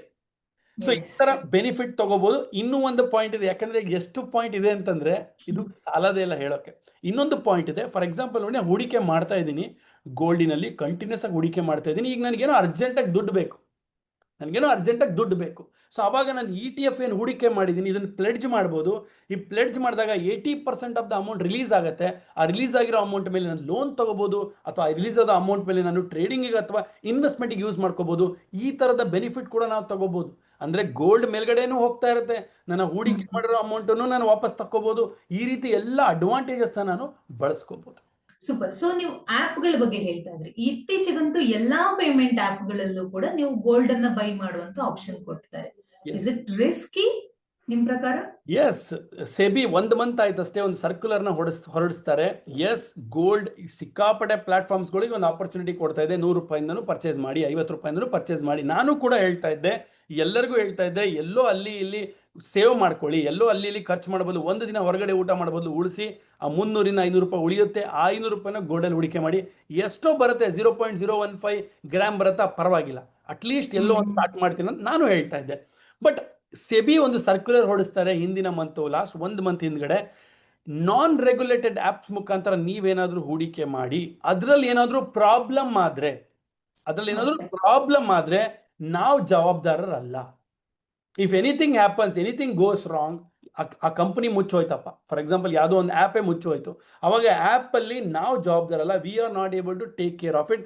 You have to do it at your own risk. ನೀವು ಜವಾಬ್ದಾರಿ ತಗೋಬೇಕು. ನಿಮ್ಗೆ ಏನೇ ತೊಂದರೆ ಆದ್ರೂ ನಾವು ಇನ್ವೆಸ್ಟರ್ ರಿಸ್ಕ್ ನ ನೋಡ್ಕೋಬೇಕು. ಅಂದ್ರೆ SEBI as A regulator of Indian financial market ಅವ್ರು ಹೇಳ್ತಾ ಇದ್ದಾರೆ, ಇಂಡಿಯನ್ ಎಸ್ಟಾಬ್ಲಿಷ್ಡ್ ಬ್ರೋಕರ್ಸ್ಗಳ ಮುಖಾಂತರ, ಸೆಬಿ ರಿಜಿಸ್ಟರ್ಡ್ ಆಪ್ಸ್ ಅಥವಾ ಸೆಬಿ ರಿಜಿಸ್ಟರ್ಡ್ ಬ್ರೋಕರ್ಸ್ ಮುಖಾಂತರ, ETF ಮುಖಾಂತರ ಹೂಡಿಕೆ ಮಾಡಿ, ಡಿಜಿಟಲ್ ಕಾಯಿನ್ಸ್ ಮುಖಾಂತರ ಹೂಡಿಕೆ ಮಾಡಿ, ಬಾಂಡ್ಸ್ ಮುಖಾಂತರ ಹೂಡಿಕೆ ಮಾಡಿ, ಸೋವರಿನ್ ಬಾಂಡ್ಸ್ ಮುಖಾಂತರ ಹೂಡಿಕೆ ಮಾಡಿ. ಈ ರೀತಿ ವೆರೈಟಿ ಆಫ್ ಆಪ್ಷನ್ಸ್ ಇದೆ. ಬಟ್ ಇದರಲ್ಲಿ ಏನೇ ತೊಂದರೆ ಆದ್ರೂ ಸೆಬಿ ಮಧ್ಯೆ ಬರ್ತಾರೆ, ಇನ್ವೆಸ್ಟರ್ಸ್ನ ಸೇವ್ ಮಾಡ್ತಾರೆ. So they have told it. So ಆದ್ರೂ ಕೂಡ ಸುಮಾರು ಜನ ಇನ್ನ ಕಂಟಿನ್ಯೂ ಮಾಡ್ತಾ ಇದ್ದಾರೆ. So that is a risk factor ಇದೆ. ಸೊ ಆದಷ್ಟು ಯಾವಾಗಾದ್ರೂ ಮೆಚುರಿಟಿ ಆಯಿತು ಅಂದರೆ ಫಸ್ಟ್ ತಗೊಂಡು, okay, then you can go on following with any regulated broker. So ಯಾವ್ದಾದ್ರು ಸಜೆಸ್ಟ್ ಮಾಡ್ತೀರಾ sir for Indians, few apps, the safest apps to invest ಅಂದ್ರೆ? Yes, so for example ಹೇಳಿದ್ನಲ್ಲ, any broker you go and see, Zerodha ಆಗಿರ್ಬೋದು, ಅಪ್ಸ್ಟಾಕ್ ಆಗಿರ್ಬೋದು, HDFC securities, ICICI securities, ಈ ರೀತಿ ಎಲ್ಲ, Axis bank, SBI, ಇವೆಲ್ಲ ಸೆಬಿ ಅಂಡರ್ ಬರುತ್ತೆ, RBI ಅಂಡರ್ ಬರುತ್ತೆ, ಗೈಡ್ಲೈನ್ಸ್ ಅಂಡರ್ ಬರುತ್ತೆ, ರೆಗ್ಯುಲೇಟೆಡ್ ಆಗಿರುತ್ತೆ. ಈವನ್ ಮುತ್ತೂಟ್ ಫೈನಾನ್ಸ್ ಆಗಿರ್ಬೋದು, ಈ ಎಲ್ಲ ಫೈನಾನ್ಷಿಯಲ್ ಕಂಪ್ನೀಸ್ ಏನಿದೆ ಎಲ್ಲವೂ ರೆಗ್ಯುಲೇಟೆಡ್ ಆಗಿರುತ್ತೆ. ಇಲ್ಲಿ ನೀವೇನೇ ಪರ್ಚೇಸ್ ಮಾಡಿ, ಗೋಲ್ಡ್ ಲೋನನ್ನು ತಗೊಳ್ಳಿ, ನೀವು ವಾಪಸ್ ರಿಟರ್ನ್ ಮಾಡಿ, ಏನೂ ತೊಂದರೆ ಇಲ್ಲ. ಬಟ್ ಅನ್ರೆಗ್ಯುಲೇಟೆಡ್ ಆ್ಯಪ್ಸ್, ಮೊಬೈಲಲ್ಲಿ ಅಷ್ಟೇ ಇರುತ್ತೆ ಆ್ಯಪ್ಗಳು, ಅದರಲ್ಲಿ ಹೋಗಿ ಹೂಡಿಕೆ ಮಾಡಬೇಡಿ. ಓಕೆ, ಶಾರ್ಟ್ಕಟ್ ಅಂತ ಹೇಳಿ ಯೂಸ್ ಮಾಡಬೇಡಿ. ಆಮೇಲೆ ಇನ್ನೂ ಒಂದಿದೆ, ಅದರಲ್ಲಿ ಇರೋ ಪ್ರೈಸ್ ಕೂಡ ಜಾಸ್ತಿ ಇರುತ್ತೆ ಸ್ವಲ್ಪ. ಸೊ ನಾವು ಏನು ಪ್ರೈಸ್ನ ಬೈ ಮಾಡ್ತೀವಿ, ಈ ಆ್ಯಪ್ಸ್ಗಳ ಮುಖಾಂತರ ಬೈಸ್ ಮಾಡಿದಾಗ ಹೈಯೆಸ್ಟ್ ಪ್ರೈಸಲ್ಲಿ ಬೈ ಮಾಡ್ತೀವಿ, ಅಲ್ಲೇ ನಮಗೆ 2-3% ಲಾಸ್ ಆಗುತ್ತೆ. ಪರ್ಚೇಸ್ ಮಾಡಿದಾಗ 2-3% ಹೈಯರ್ ಪ್ರೈಸಿಗೆ ಬೈ ಮಾಡ್ತಾ ಇದೀವಿ. ಸೊ ಮತ್ತೆ ಚಾರ್ಜಸ್ ಇರುತ್ತೆ. ಸೊ ಎಲ್ಲ ಚಾರ್ಜಸ್ನ ನಾವು ಅವಾಯ್ಡ್ ಮಾಡಬೇಕು ಅಂದರೆ best are ETF, exchange traded funds. Safe, ಯಾವುದೇ ಲಿಮಿಟೇಷನ್ ಇಲ್ಲ, ಇವತ್ತೇ ಬೈ ಮಾಡಬೇಕು, ಇವತ್ತೇ ಸೆಲ್ ಮಾಡಬೇಕು ಅಂತ ಏನು ಕಾಯ್ದೆ ಇಲ್ಲ. ನಿಮ್ಗೆ ಯಾವತ್ತು ಬೇಕೋ ಅವತ್ತು ಸೆಲ್ ಮಾಡ್ಬೋದು, ಯಾವತ್ತು ಬೇಕೋ ಅವತ್ತು ಬೈ ಮಾಡ್ಬೋದು. So you are open. So ಈ ಓಪನ್ ಮೈಂಡೆಡ್ ಕಾನ್ಸೆಪ್ಟ್ನ ಯೂಸ್ ಮಾಡಿ ಹೂಡಿಕೆ ಮಾಡಿ. Anybody should have a demat account going forward. ಈ ಬಾಂಡ್ಸ್ಗಳು ತೊಗೊಂಡು ಮನೇಲಿ ಇಟ್ಕೊಳಕ್ಕಾಗಲ್ಲ, ಬುಕ್ ತೊಗೊಂಡು ಇಟ್ಕೊಳಕ್ಕಾಗಲ್ಲ. So go digital way, save it for your self as well as your family, manage it, distribute it. ಬರೀ ಗೋಲ್ಡಲ್ಲೇ ಹೋಗಿ ಎಲ್ಲ ದುಡ್ಡು ಹಾಕೋದಲ್ಲ. ಮತ್ತೆ it has to be only 10-20% of your portfolio. Gold wealth protector, ಇದು ವೆಲ್ತ್ ಕ್ರಿಯೇಟರ್ ಅಲ್ಲ, wealth protector. ಏನೋ ಕಷ್ಟ ಕಾಲದಲ್ಲಿ, ಕಷ್ಟ ಸಮಯದಲ್ಲಿ, ಸಂಕಟ ಬಂದಾಗ ವೆಂಕಟರಮಣ ಅಂತ ಹೇಳ್ತೀವಲ್ವಾ, ಆ ಥರ ಕಷ್ಟ ಬಂದಾಗ ಗೋಲ್ಡ್ ನಮ್ಮ ಕೈ ಹಿಡಿಯುತ್ತೆ ಅಂತ. ಸರ್, ಇವಾಗ ಗೋಲ್ಡ್ ಮೇಲೆ ಡಿಸ್ಕೌಂಟ್ ಗಳನ್ನ ಕೊಡುವಂತ ಆಫರ್ಗಳು, ಸೊ ಅದರಲ್ಲಿ ಎಷ್ಟು ಸತ್ಯ ಇದೆ, ಎಷ್ಟು ಸ್ಕ್ಯಾಮ್ ಇದೆ? ಇದು ಕೇಸ್ ಟು ಕೇಸ್ ಬೇಸಿಸ್ ಆಗುತ್ತೆ. But still I don't trust or believe in these plans. ಕೆಲವೊಂದ್ಸರಿ ನೀವು ಕೇಳಿದಿರ್ಬೋದು, ಎಲ್ಲೋ ಏನು ಹೇಳ್ತಾರೆ, ಬನ್ನಿ ನಾವು ಒಂದು ಪೀಸ್ ಲೆಕ್ಕದಲ್ಲಿ ದುಡ್ಡನ್ನ ಕೊಡ್ತೀವಿ, ಪೀಸ್ ಲೆಕ್ಕದಲ್ಲಿ ತಗೊಳ್ಳಿ, ನಾವು ಕಡಿಮೆ ದುಡ್ಡಲ್ಲಿ ಕೊಡ್ತೀವಿ. ಪ್ರಾಬ್ಲಮ್ ಇರುತ್ತೆ, ಅದ್ರಲ್ಲಿ ಏನೋ ವೇಸ್ಟೇಜ್ ಜಾಸ್ತಿ ಇರುತ್ತೆ, ಅಥವಾ ಹಾಲ್ ಮಾರ್ಕ್ ಇರೋದಿಲ್ಲ, ಅಥವಾ ಅದನ್ನು ಸೆಲ್ ಮಾಡಿ ಪರ್ಚೇಸ್ ಮಾಡಿ ಎಲ್ಲಿಂದನೋ ಕದ್ಕೊಂಬಂದಿರೋ ಒಂದು ಪ್ರಾಡಕ್ಟ್ ಆಗಿರ್ಬೋದು. ಈ ರೀತಿ ಬೇರೆ ಬೇರೆ ಏನೋ ಒಂದು ಟ್ಯಾಕ್ಟಿಕ್ಸ್ನ ಯೂಸ್ ಮಾಡಿ ಸೆಲ್ ಮಾಡಕ್ಕೆ ಹೋಗ್ತಾರೆ. ನಾವು ಕಷ್ಟಪಟ್ಟು ದುಡ್ದಿರೋ ಹಣವನ್ನು ತಗೊಂಡೋಗಿ ಎಲ್ಲೋ ಮುಂದಿನ ನಮ್ಮ ಜೀವನಕ್ಕಾಗಿ ಹೂಡಿಕೆ ಮಾಡ್ತಾ ಇದ್ದೀವಿ, ನಮ್ಮ ಮಕ್ಕಳಿಗೋಸ್ಕರ ಹೂಡಿಕೆ ಮಾಡ್ತಿದ್ವಿ, ನಮಗೋಸ್ಕರ ಹೂಡಿಕೆ ಮಾಡ್ತಿದ್ವಿ. ಯಾಕೆ ನಾವು ಹೋಗಿ ಶಾರ್ಟ್ ಕಟ್ಸ್ನ ಹುಡ್ಕೋದು? So let's go straight, let's use a very good platform which is fair, which is regulated by SEBI. Invest in that safely. ಸಣ್ಣದಾದರೂ ಪರವಾಗಿಲ್ಲ, ನನ್ನ ದುಡ್ಡು ಸೇಫ್ ಆಗಿರಬೇಕು, ನನ್ನ ಕ್ಯಾಪಿಟಲ್ ಸೇಫ್ ಆಗಿರಬೇಕು, ನನ್ನ ಹೂಡಿಕೆ ಸೇಫ್ ಆಗಿರಬೇಕು. ಸೊ ಪ್ರೈಸ್ ಲೆಕ್ಕ, ಗ್ರಾಮ್ ಲೆಕ್ಕ ಅಂತ ನೋಡ್ಬೇಡಿ, ಕರೆಕ್ಟಾಗಿ ಹೋಗಿ ಗ್ರಾಮ್ ಪ್ರಕಾರ ನಿಮ್ಮ ದುಡ್ಡಿಗೆ ಅವತ್ತಿನ ರೇಟಿಗೆ ಏನಿದೆ ಅದು ಡೆಫಿನೆಟ್ಲಿ ಮಾಡಿಕೊಡ್ತಾರೆ. ಎಲ್ಲೆಲ್ಲಿ ರೆಗ್ಯುಲೇಟೆಡ್ ಇದೆ ಅಲ್ಲಿ ಮಾತ್ರ ತಗೊಳ್ಳಿ. ಓಕೆ, ಸೊ ನೀವು ಪೀಸ್ ಲೆಕ್ಕ, ಗ್ರಾಮ್ ಲೆಕ್ಕ ಅಂತ ಬಂದಾಗ ನಂಗೆ ಇನ್ನೊಂದು ಕ್ವೆಶನ್ ಬಂತು. ಯೂಶುವಲಿ ನಾವು ತಗೊಳ್ಬೇಕಾದ್ರೆ ಅವ್ರು ಎಷ್ಟು ಹಣ ಹೇಳ್ತಾರೆ ನಾವು ಅಷ್ಟು ಕೊಡ್ಲೇಬೇಕಾಗುತ್ತೆ. ಆದ್ರೆ ನಾವು ಯಾವಾಗ ವಾಪಸ್ ಅವರಿಗೆ ಕೊಡಕ್ ಹೋಗ್ತೀವಿ, ಅದನ್ನ ರಿಟರ್ನ್ ಮಾಡಕ್ ಹೋಗ್ತೀವಿ, ಆಗ ಸಾಕಷ್ಟು ರೂಲ್ಸ್ ಗಳು ಎಲ್ಲ ಬಂದ್ಬಿಡ್ತವೆ. ಸೊ ನಾವು ಆಕ್ಚುಲಿ ಕೊಟ್ಟ ಹಣಕ್ಕಿಂತಲೂ ಕಡಿಮೆ ನಮ್ಗೆ ರಿಟರ್ನ್ ಸಿಗುತ್ತೆ. ಫಾರ್ ಎಕ್ಸಾಂಪಲ್ ಬೆಳ್ಳಿನೇ ಆಗಿರ್ಬೋದು. ನಾವೊಂದು 10,000 ಕೊಟ್ಟು ಒಂದು ಪ್ರಾಡಕ್ಟ್ ತಗೊಂಡಿದೀವಿ ಅಂದ್ರೆ ನಾನು ಅದನ್ನ ವಾಪಸ್ ಕೊಡ್ಬೇಕಾದ್ರೆ ನಂಗೊಂದು 2,000 3,000 ಸಿಕ್ಕಿದ್ರೇನೆ ಜಾಸ್ತಿ. ಸೊ ಅಲ್ಲಿ ಕೆಲವೊಂದ್ಸಲ ಅದೇ ಪೀಸ್ ಲೆಕ್ಕ, ಇದಕ್ಕಿಷ್ಟೇ ಬರೋದು ಅಂತ ಹೇಳ್ತಾರೆ, ಗ್ರಾಮ್ ಲೆಕ್ಕಾಚಾರನೇ ತಗೊಳ್ಳೋದ, ಅದು ಗೋಲ್ಡ್ಗೂ ಆಗುತ್ತೆ ಸಮ್ ಕೇಸ್. ಸೊ ಈ ತರ ಮಾಡಬಹುದಾ? ಲೀಗಲಿ ಈ ಪ್ರೊಸೀಜರ್ ಇದೆಯಾ? ಸೊ ಏನ್ ಗೊತ್ತಾ, ಇದು ಅಕ್ಕ ಸಾಲಿಗರು ಅಂತಾರಲ್ವಾ, ಅವ್ರಿಗೆ ಏನ್ ಗೋಲ್ಡ್ ಕೆಲಸ ಮಾಡ್ತಾರಲ್ಲ, ಅವ್ರಿಗೆ ಏನ್ ಹೇಳ್ತಾರೋ ಕೊನೆಗೆ ನಾವು ಅವರು ಒಂದು ಟೆಕ್ನಿಷಿಯನ್ ಅಂತ ನಾವು ಕನ್ಸಿಡರ್ ಮಾಡಿ ಓಕೆ ಆಯ್ತಪ್ಪ ಅಂತ ಏನೋ ಒಂದು ಬಾರ್ಗೇನ್ ಮಾಡ್ಬೋದು ಹೊರತು ನಾವು ಹೋಗಿ ಅದನ್ನ ವೆರಿಫಿಕೇಶನ್ ಮಾಡೋಕ್ಕಾಗೋದಿಲ್ಲ. ನಾವು ನೋಡೋಕ್ಕಾಗೋದೇನು, ಹಾಲ್ ಮಾರ್ಕ್ ನೋಡ್ಬೋದು. ಕೆಲವೊಂದು ಗೋಲ್ಡ್ ಕಂಪ್ನೀಸ್ ಅಲ್ಲಿ ಏನ್ ಮಾಡ್ತಾರೆ, ರೆಗ್ಯುಲೇಟೆಡ್ ಗೋಲ್ಡ್ ಕಂಪ್ನೀಸ್ ಏನ್ ಮಾಡ್ತಾರೆ, ಹಾಲ್ ಮಾರ್ಕ್ ಇರುತ್ತೆ, gold to gold exchange offer ಇರುತ್ತೆ. ಅಂದ್ರೆ ಸೇಮ್ ಅಮೌಂಟ್ ಆಫ್ ಗೋಲ್ಡ್ ಮತ್ತೆ ಅಲ್ಲೇ ಹೋಗಿ ನೀವು ಸೇಮ್ ಏನಾದ್ರು ಖರೀದಿ ಮಾಡಿದ್ರೆ ಗೋಲ್ಡ್ ಟು ಗೋಲ್ಡ್ ಎಕ್ಸ್ಚೇಂಜ್ ಮಾಡ್ಕೊಡ್ತಾರೆ. ಸಿಂಗಾಪುರದಲ್ಲಂತೂ ಆ ರೀತಿ ಇದೆ, ಇಂಡಿಯಾದಲ್ಲೂ ಕೆಲವೊಂದು ಕಡೆ ಆ ರೀತಿ ಇದೆ ಅಂತ ನನ್ಗೆ ಗೊತ್ತಿದೆ. ಸೊ ಈ ರೀತಿ ಕೆಲವೊಂದು ಫಿನಾನ್ಸ್ ಕಂಪ್ನೀಸ್ ಅಲ್ಲಿ ಮತ್ತೆ ಕೆಲವೊಂದು ರೆಗ್ಯುಲೇಟೆಡ್ ಕಂಪ್ನೀಸ್ಗಳಲ್ಲಿ ಇದು ಅವೈಲಬಲ್ ಇದೆ. ಅಲ್ಲಿ ಹೋಗಿ ನೀವು ಮಾಡಬೇಕು. ಬಟ್ ಎಸ್, ಮೇಕಿಂಗ್ ಚಾರ್ಜಸ್ ಅದು ಇದು ಅಂತ ಕಾಂಪ್ಲಿಕೇಟೆಡ್ ಡಿಸೈನ್ ಇದ್ರೆ ಅದು ಖಂಡಿತ ತೆಗಿತಾರೆ. ಬಿಕಾಸ್ ಅವರು ಕರಗಿಸಿ ಮತ್ತೆ ಮಾಡಬೇಕಾಗತ್ತೆ. ಹಾಗಾಗಿ ಹೂಡಿಕೆ ದೃಷ್ಟಿಯಿಂದ ನಾವು ಮಾಡೋದಾದ್ರೆ ಓಕೆ, ಅಕಸ್ಮಾತ್ ನಾನು ಬರೀ ಇನ್ವೆಸ್ಟ್ಮೆಂಟ್ ದೃಷ್ಟಿಯಿಂದ ಗೋಲ್ಡ್ ತಗೊಳ್ಳೋದಾದ್ರೆ better to take gold coins or gold bars, or better to take directly SEBI regulated applications ಅಲ್ಲಿ ಡೈರೆಕ್ಟ್ ETF ನ ಪರ್ಚೇಸ್ ಮಾಡಿ, ಇಲ್ಲ ಗೋಲ್ಡ್ ಬಾಂಡ್ಸ್ ಅನ್ನ ಪರ್ಚೇಸ್ ಮಾಡಿ. ಸೊ ದಟ್ ಯಾವುದೇ ರೀತಿಯ ವೇಸ್ಟೇಜ್ ಇರೋದಿಲ್ಲ, ಈ ರೀತಿ ಪ್ರಾಬ್ಲಮ್ ಬರೋದಿಲ್ಲ. ಬಟ್ ನಾವು ಜ್ಯುವೆಲ್ರಿ ಅಂತ ಏನು ಪರ್ಚೇಸ್ ಮಾಡ್ತೀವಿ ಅದು ನಾವು ಇನ್ವೆಸ್ಟ್ಮೆಂಟ್ ಅನ್ನೋಕ್ಕಿಂತ ಜಾಸ್ತಿ ಮೈ ಮೇಲೆ ಹಾಕೊಳ್ಳೋಕೆ ತೊಡಗೋಕೆ ಎಮೋಷನ್. ಆ ಎಮೋಷನ್ಗೆ ಒಂದು ಟ್ಯಾಕ್ಟಿಕ್ ಯೂಸ್ ಮಾಡ್ತಾರೆ ಅವರು. ಆ ಟ್ಯಾಕ್ಟಿಕ್ಸ್ ಅಲ್ಲಿ ನಾವು ಒಂದು ಸಾರಿ ಎಸ್ ದೇರ್ ಇಸ್ ಕೆಲವೊಂದು ಏನೋ ಹೇಳ್ತಿಲ್ಲ, ಕೆಲವೊಂದು ದೊಡ್ಡ ಯುದ್ಧಗಳನ್ನ ಗೆಲ್ಬೇಕಂದ್ರೆ ಸಣ್ಣ ಪುಟ್ಟ ಈ ತರ ಸೋಲುಗಳನ್ನು ಕೂಡ ನಾವು ಅನುಭವಿಸ್ಬೇಕಾಗುತ್ತೆ. Super nicely said sir. So ಇವಾಗ ಚಿನ್ನದ ರೇಸ್ ಅಲ್ಲಿ ಬೆಳ್ಳಿನೂ ಕೂಡ ಜೊತೆ ಆಗ್ತಾ ಇದೆ, ಬೆಳ್ಳಿ ರೇಟ್ ಕೂಡ ಅದೇ ಒಂದು ವೇಗದಲ್ಲಿ ಏರಿಕೆ ಆಗ್ತಾ ಇದೆ. So what is the reason? ಎಷ್ಟು ಜಾಸ್ತಿ ಆಗಬಹುದು ಬೆಳ್ಳಿ ರೇಟ್? ಸಿಕ್ಕಾಪಟ್ಟೆ ಜಾಸ್ತಿ ಆಗ್ಬೋದು. ಬಿಕಾಸ್ ಏನ್ ಗೊತ್ತಾ, ಮುಂಚೆ ಎಲ್ಲರೂ ಗೋಲ್ಡ್ ಮೇಲೆ ಕಾನ್ಸಂಟ್ರೇಟ್ ಮಾಡ್ತಿದ್ವಿ, ಗೋಲ್ಡ್ ಹೂಡಿಕೆ ಮಾಡೋಣ, ಗೋಲ್ಡ್ ಅಲ್ಲಿ ಹೂಡಿಕೆ ಮಾಡೋಣ, ಸೇಫ್ಟಿ ಅಸೆಟ್. ಸಿಲ್ವರ್ ಒಂಥರ ಬೇರೆ ಅಸೆಟ್. ಇದು ಸಿಲ್ವರ್ ಒಂಥರ ಒಂದು ಸೇಫ್ ಅಸೆಟ್ಟು ಅಲ್ಲ, ಇದು ನಾವು ಹೂಡಿಕೆ ಅಸೆಟ್ಟು ಅಲ್ಲ ಇದು. Okay, silver is A cyclical commodity cycle. Okay, silver industrial ತುಂಬಾ ಯೂಸ್ ಆಗುತ್ತೆ, ಇಂಡಸ್ಟ್ರಿ ಪರ್ಪಸ್ ಸಿಕ್ಕಾಪಟ್ಟೆ ಯೂಸೇಜ್ ಇದೆ, ಇಂಡಸ್ಟ್ರಿನಲ್ಲಿ ಡಿಮ್ಯಾಂಡ್ ಸಿಕ್ಕಾಪಟ್ಟೆ ಜಾಸ್ತಿ ಇದೆ. ಎಷ್ಟು ಡಿಮ್ಯಾಂಡ್ ಇದೆ ಸಿಲ್ವರ್ಗೆ ಅಂತಂದ್ರೆ ಜಗತ್ತಿನಾದ್ಯಂತ ಸರಬರಾಜು ಮಾಡಕ್ಕೆ ಯಾರು ಇಲ್ಲೇ ಇಲ್ಲ. ಹೊಸ ಮೈನಿಂಗ್ ಪ್ರಾಜೆಕ್ಟ್ಸ್ಗಳನ್ನು ಹುಡುಕ್ತಾ ಇದ್ದಾರೆ, ಮೈನಿಂಗ್ ಸೆಂಟರ್ಸ್ಗಳನ್ನು ಹುಡುಕ್ತಾ ಇದ್ದಾರೆ, ಸಿಗ್ತಾನೆ ಇಲ್ಲ. ಅಷ್ಟು ಸ್ಕೇರ್ಸಿಟಿ ಇದೆ ಸಿಲ್ವರ್ಗೆ.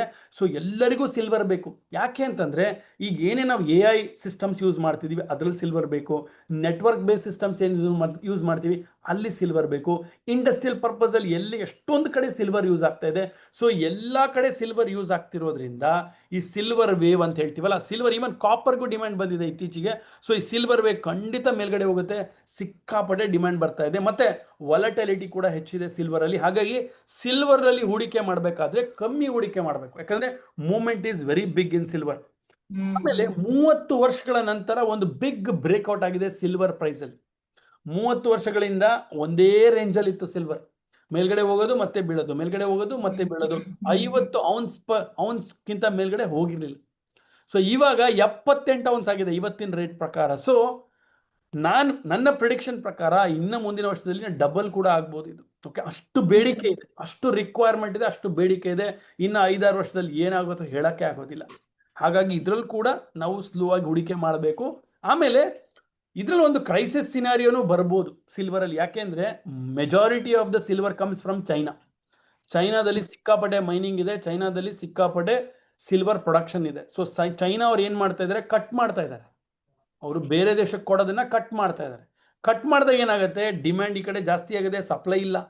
ಸೊ ಸಪ್ಲೈ ಇಲ್ದಾಗ ಏನಾಗುತ್ತೆ, ಪ್ರೈಸಸ್ ಎಲ್ಲ ಸಿಕ್ಕಾಪಟ್ಟೆ ಜಾಸ್ತಿ ಆಗುತ್ತೆ. ಪ್ರೈಸಸ್ ಎಲ್ಲ ಸಿಕ್ಕಾಪಟ್ಟೆ ಜಾಸ್ತಿ ಆದ ಮೇಲೆ China have a plan later this year.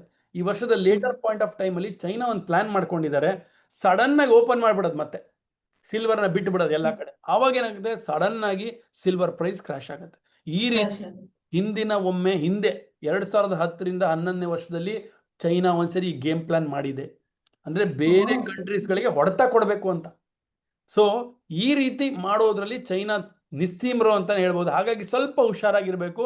Silver ಅಲ್ಲಿ ಹೂಡಿಕೆ ಮಾಡೋದಾದ್ರೆ ನಾನು ಹೇಳಿದ್ನಲ್ಲ, ಒಂದು ಸ್ಮಾಲ್ ಪೋರ್ಷನ್, 1 ಲಕ್ಷ ರೂಪಾಯಿ ಗೋಲ್ಡ್ ಅಲ್ಲಿ ಹೂಡಿಕೆ ಮಾಡಿದ್ರೆ 10,000 ರೂಪಾಯಿ ಸಿಲ್ವರ್ ಅಲ್ಲಿ ಹೂಡಿಕೆ ಮಾಡ, 2 ಲಕ್ಷ ರೂಪಾಯಿ ಗೋಲ್ಡ್ ಅಲ್ಲಿ ಹೂಡಿಕೆ ಮಾಡಿದ್ರೆ 20,000 ರೂಪಾಯಿ. ಆ ರೀತಿ ಇರಬೇಕು ನಮ್ಮ proportion. Because gold is always safe. Silver can always be up and down, but it can give huge returns or it can also be very volatile.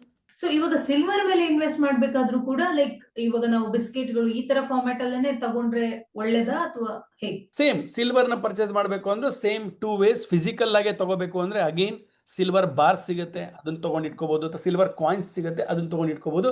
But 3% GST ಹಾಕ್ತಾರೆ. ಏನೇ ಗೋಲ್ಡ್ ನಾವು ಪರ್ಚೇಸ್ ಮಾಡಿದಾಗ ಒಂದು GST ಹಾಕ್ತಾರೆ. Making charges ಅದಕ್ಕೇನು ಇರೋದಿಲ್ಲ ಅನ್ಕೋತೀನಿ. ಮತ್ತೆ ವಾಪಸ್ ಮಾರಕ್ ಹೋದಾಗೂ ಅದಕ್ಕೆ ಮೇಕಿಂಗ್ ಚಾರ್ಜಸ್ ಇರೋದಿಲ್ಲ.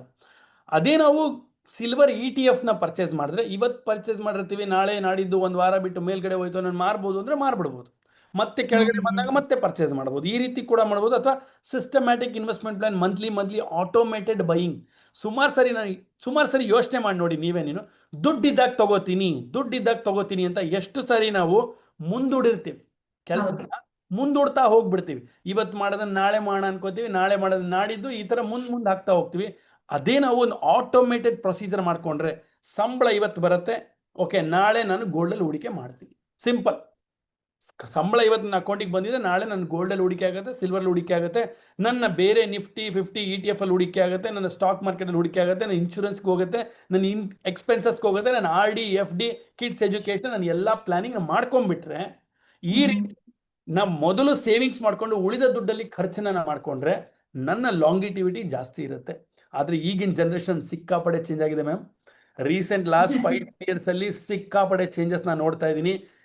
ಎಲ್ಲರಿಗೂ ಏನಂದ್ರೆ ಖರ್ಚು ಮಾಡ್ಬೇಕು. ನಾನು ಮೊದಲು ಖರ್ಚು ಮಾಡ್ತೀನಿ, ಈಗ ನಾನು ಅದನ್ನ ತಗೋತೀನಿ, ನಾನು ಇದನ್ನ ತಗೋತೀನಿ. ಹೂಡಿಕೆ ಮಾಡೋದಕ್ಕಿಂತ ಜಾಸ್ತಿ ಖರ್ಚು ವೆಚ್ಚಗಳು ಜಾಸ್ತಿ ಆಗ್ತಾ ಇದೆ. ಅನ್ನೆಸೆಸರಿ ಸಬ್ಸ್ಕ್ರಿಪ್ಷನ್ಸ್ ಜಾಸ್ತಿ ಆಗ್ತಾ ಇದೆ. ಅನ್ನೆಸೆಸರಿ ಏನೋ ಪರ್ಚೇಸ್ ಮಾಡ್ತಾರೆ, which is no longer needed ಆಮೇಲೆ ಸ್ವಲ್ಪ ದಿನಗಳಾದ್ಮೇಲೆ. ಸೊ ಈ ರೀತಿ ಬೇರೆ ಬೇರೆ ಖರ್ಚು. ನಮ್ಮ ಹಿಂದಿನ ಜನರೇಷನ್ ತಗೊಂಡ್ರೆ, ನಮ್ಮ ತಂದೆ ತಾಯಿಯ ಜನರೇಷನ್ ತಗೊಂಡ್ರೆ, ಅವ್ರು ಬರೀ ಸೇವಿಂಗ್ ಮೈಂಡ್ ಸೆಟ್ ಇತ್ತು. ಈಗ ನಮ್ಮ ತಗೊಂಡ್ರೆ ನಾವು ಒಂದ್ ಸ್ವಲ್ಪ ಸೇವ್ ಮಾಡ್ತಿದ್ವಿ, ಒಂದ್ ಸ್ವಲ್ಪ ಖರ್ಚು ಮಾಡ್ತಿದ್ವಿ, ಒಂದು ಬ್ಯಾಲೆನ್ಸ್ಡ್ ಅಪ್ರೋಚ್ ಇತ್ತು ನನಗನ್ಸುತ್ತೆ. ಬಟ್ ಈಗ ಇತ್ತೀಚೆಗೆ ಬರ್ತಿರೋ ಜನರೇಷನ್ ಸೇವಿಂಗ್ ಇವೆಲ್ಲ ಇಲ್ಲ. ಖರ್ಚು ಮಾಡಬೇಕು, ನಾಳೆ ಮಾಡೋದು ಇವತ್ತು ಮಾಡಿ ಖರ್ಚು ಮಾಡಿ ಬಿಟ್ಬಿಡ್ಬೇಕು. ಸೊ ಈ ರೀತಿ ಮೈಂಡ್ ಸೆಟ್ ನಾನು ನೋಡ್ತಾ ಇದ್ದೀನಿ. ಸ್ವಲ್ಪ ಚೇಂಜ್ ಆಗಬೇಕು, ಸ್ವಲ್ಪ ಮೈಂಡ್ ಸೆಟ್. ಕೋವಿಡ್ ಬಂದಾಗ ನೋಡಿದಿರಲ್ವಾ ಕ್ರೈಸಿಸ್, ಯಾವ ರೀತಿ ಕಷ್ಟಗಳನ್ನು ಕಂಡಿದ್ದಾರೆ ಎಲ್ಲ ಫ್ಯಾಮಿಲೀಸ್ಗಳು ಅಂತ. So very very important. ಇದೇ ಗೋಲ್ಡ್ ಕೂಡ ಅವಾಗ ಹೆಲ್ಪ್ ಆಗಿತ್ತು. ಅದೇ ಗೋಲ್ಡ್ನ ಗಿರಿವಿ ಅಂಗಡಿಯಲ್ಲಿಟ್ಟು ಅದೇ ದುಡ್ಡನ್ನ ಬಿಡಿಸ್ಕೊಂಡು ಎಷ್ಟೋ ಜನ ಹಾಸ್ಪಿಟಲ್ ತೋರಿಸ್ಕೊಂಡಿದ್ದಾರೆ. ಹಾಗಾಗಿ ಸೇವ್ ಮಾಡಿ, ನೀವು ಫ್ಯೂಚರ್ಗೆ ರಿಯಲಿ ಹೆಲ್ಪ್ಫುಲ್ ಅಂತ ಹೇಳ್ತೀನಿ. ಸರ್, ಸಿಂಗಾಪುರ್ ಅಲ್ಲಿ ಭಾರತಕ್ಕೆ ಕಂಪೇರ್ ಮಾಡಿದ್ರೆ ಗೋಲ್ಡ್ ರೇಟ್ ಇನ್ನೂ ಜಾಸ್ತಿ ಇದೆಯಾ, ಕಮ್ಮಿ ಇದೆಯಾ, ಹೇಗಿದೆ ಸಿಂಗಾಪುರ್? ಸೊ ಲಕ್ಕಿಲಿ ಸಿಂಗಾಪುರದಲ್ಲಿ ಮತ್ತೆ ದುಬೈನಲ್ಲಿ ಗೋಲ್ಡ್ ರೇಟ್ ಇಂಡಿಯಾಕ್ಕಿಂತ ಕಮ್ಮಿ ಮಾಡಿ, ಓಕೆನಾ? ಸೊ ಇಲ್ಲಿ ಕಮ್ಮಿ ಇರುತ್ತೆ ಬಿಕಾಸ್ ಆಫ್ ಇಲ್ಲಿ ರೆಗ್ಯುಲೇಷನ್ಸ್ ಪ್ರಕಾರ ಇಲ್ಲಿ ಕಮ್ಮಿ ಇದೆ. And also if visitor comes here, ಯಾರಾದರೂ ವಿಸಿಟರ್ ಫ್ರಮ್ ಇಂಡಿಯಾ ಅಥವಾ ಬೇರೆ ದೇಶದಿಂದ ಬಂದ್ರೆ ವಿಸಿಟರ್ಗೆ 9% GST ರೀಫಂಡ್ ಮಾಡ್ತಾರೆ. ಇಲ್ಲಿ 3% ಇಲ್ಲ GST, 9% ಇದೆ ಇಲ್ಲಿ GST. ನಾನು ಹೋಗಿ ಏನಾದ್ರು ಗೋಲ್ಡ್ ತಗೊಂಡ್ರಲ್ಲಿ 9% GST ಹಾಕಿರ್ತಾರೆ. ಬಟ್ ಏರ್ಪೋರ್ಟ್ ಅಲ್ಲಿ ವಿಸಿಟರ್ ಪೇ ಮಾಡಿ ಅದನ್ನ ರೀಫಂಡ್ ತಗೋಬಹುದು GST ನ. ಸೊ ಅವಾಗ ಏನಾಗುತ್ತೆ, GST ಉಳಿಯುತ್ತೆ. ಅಂದ್ರೆ ಇಂಡಿಯಾದಲ್ಲಿ ಕಟ್ಟೋ 3% GST ಉಳಿಯುತ್ತೆ. ಮತ್ತೆ ಗೋಲ್ಡ್ ರೇಟ್ ಕೂಡ ಅಲ್ಲಿಂದ ಇಲ್ಲಿಗೆ 250ರಿಂದ 400 ರೂಪಾಯಿ ಕಮ್ಮಿ ಇರುತ್ತೆ ಪರ್ ಗ್ರಾಮ್ಗೆ. ಪರ್ ಗ್ರಾಮ್ಗೆ 250ರಿಂದ 400 ರೂಪಾಯಿಗೆ ಕಮ್ಮಿ ಇರುತ್ತೆ. ಹಾಗಾಗಿ 10 ಗ್ರಾಮ್ ತಗೊಳ್ಳೋದಾದ್ರೆ ಯೋಚನೆ ಮಾಡಿ ನೀವು ಎಷ್ಟು ಉಳಿಯುತ್ತೆ, ಒಂದು 3-4 ಸಾವಿರ ರೂಪಾಯಿ ಉಳಿಯುತ್ತೆ. 3-4 ಸಾವಿರ ರೂಪಾಯಿ ಉಳಿಯುತ್ತೆ. ಮತ್ತೆ 3% ಆಫ್ GST ಉಳಿಯುತ್ತೆ, ಒಂದು 5 ಸಾವಿರ ರೂಪಾಯಿ ಉಳಿಯುತ್ತೆ 10 ಗ್ರಾಮ್ ತಗೊಳ್ಳೋದಾದ್ರೆ. ಸೊ ಅಕಸ್ಮಾತ್ ಒಂದು 5 ಲಕ್ಷ ರೂಪಾಯಿ ಯಾರು ತಗೊಳ್ಳೋದಾದ್ರೆ ಯೋಚನೆ ಮಾಡಿ, ಒಂದು 20-25 ಸಾವಿರ ಉಳಿಬೋದಾ? ಹೌದು 20 ಸಾವಿರ ಉಳಿಬೋದಾ? ಒಂದು ಟ್ರಿಪ್ ಬಂದು ಹೋಗ್ಬೋದಾ? ಕರೆಕ್ಟ್. ಅಂತ ಅನ್ಕೊಳ್ಳಿ, ಯಾರಾದ್ರೂ ಸಿಂಗಾಪುರಕ್ಕೆ ದುಬೈಗೆ ಟ್ರಾವೆಲ್ ಮಾಡಿದ್ರೆ ಡೆಫಿನೆಟ್ಲಿ ಲಿಮಿಟ್ ಇದೆ ಅದಕ್ಕೊಂದು, ನೀವೆಷ್ಟು ಕ್ಯಾರಿ ಮಾಡ್ಬೋದು ಅಂತ. ಬಟ್ ವೇರಬಲ್ ಆರ್ನಮೆಂಟ್ಸ್ ಹಾಕೊಂಡು ಹೋಗ್ಬೋದು. ನೋ ಮೇಕಿಂಗ್ ಚಾರ್ಜಸ್ ಇರೋ ಆರ್ನಮೆಂಟ್ ಸಿಗುತ್ತಲ್ಲ, ಸೀದಾ ಚೈನು ಈ ತರದ್ ಹಾಕೊಂಡು ಹೋಗ್ಬೋದು. ಗೋಲ್ಡ್ ಬಾರ್ಸು, ಕಾಯಿನ್ಸ್ ಇದನ್ನೆಲ್ಲ ತಗೊಳಕ್ ಸಿಕ್ಕಾಪಟ್ಟೆ ಲಿಮಿಟೇಷನ್ಸ್ ಇದೆ. ಏನಾದ್ರೂ ಆರ್ನಮೆಂಟ್ ಅನ್ನ ತಗೊಂಡು ನೀವು ಹಾಕೊಂಡು ಹೋಗ್ಬೋದು. ಆ ರೀತಿ ಕೂಡ ಸೇವ್ ಮಾಡ್ಬೋದು. ನಾನು ಸಿಕ್ಕಾಪಟ್ಟೆ ಜನಕ್ಕೆ ಇದು ಹೇಳಿರ್ತೀನಿ, ಸುಮಾರು ಜನ ಈ ರೀತಿ ಎಲ್ಲ ಮಾಡ್ತಾರೆ. ಎಸ್. ಸೊ ಇವಾಗ ಚಿನ್ನ ಅಂತ ಬಂದಾಗ ನಾನು ಆಗ್ಲೇ ಹೇಳ್ತಾ ಇದ್ದೆ, ಇಟ್ಸ್ ಅನ್ ಎಮೋಷನ್ ಅಂತ. ಮದುವೆ ಸಮಾರಂಭಗಳು ಬಂದಾಗ ನಾವು ಎಷ್ಟು ಸೇವ್ ಮಾಡಿ ಲೋನ್ ಎಲ್ಲಾ ಮಾಡಿ ನಾವು ಚಿನ್ನ ತಗೋಬೇಕು ಅಂತ ಚಿನ್ನದ ಮೇಲೆ ಇನ್ವೆಸ್ಟ್ ಮಾಡ್ತೀವಿ. ಸೊ ನಿಮ್ ಸಜೆಷನ್ ಏನು? ಅದು ಒಳ್ಳೆ ಐಡಿಯಾನಾ ಅಥವಾ ಕ್ಯಾಶ್ ಇಟ್ಕೊಳ್ಳೋದು ಒಳ್ಳೇದಾ? ಸೇವಿಂಗ್ಸ್, FD ಇನ್ನೊಂದೇನು ಆತರ ಇನ್ವೆಸ್ಟ್ಮೆಂಟ್ ಮಾಡೋದು ಒಳ್ಳೇದಾ? ಹೇಗೆ ನಿಮ್ ಸಜೆಷನ್?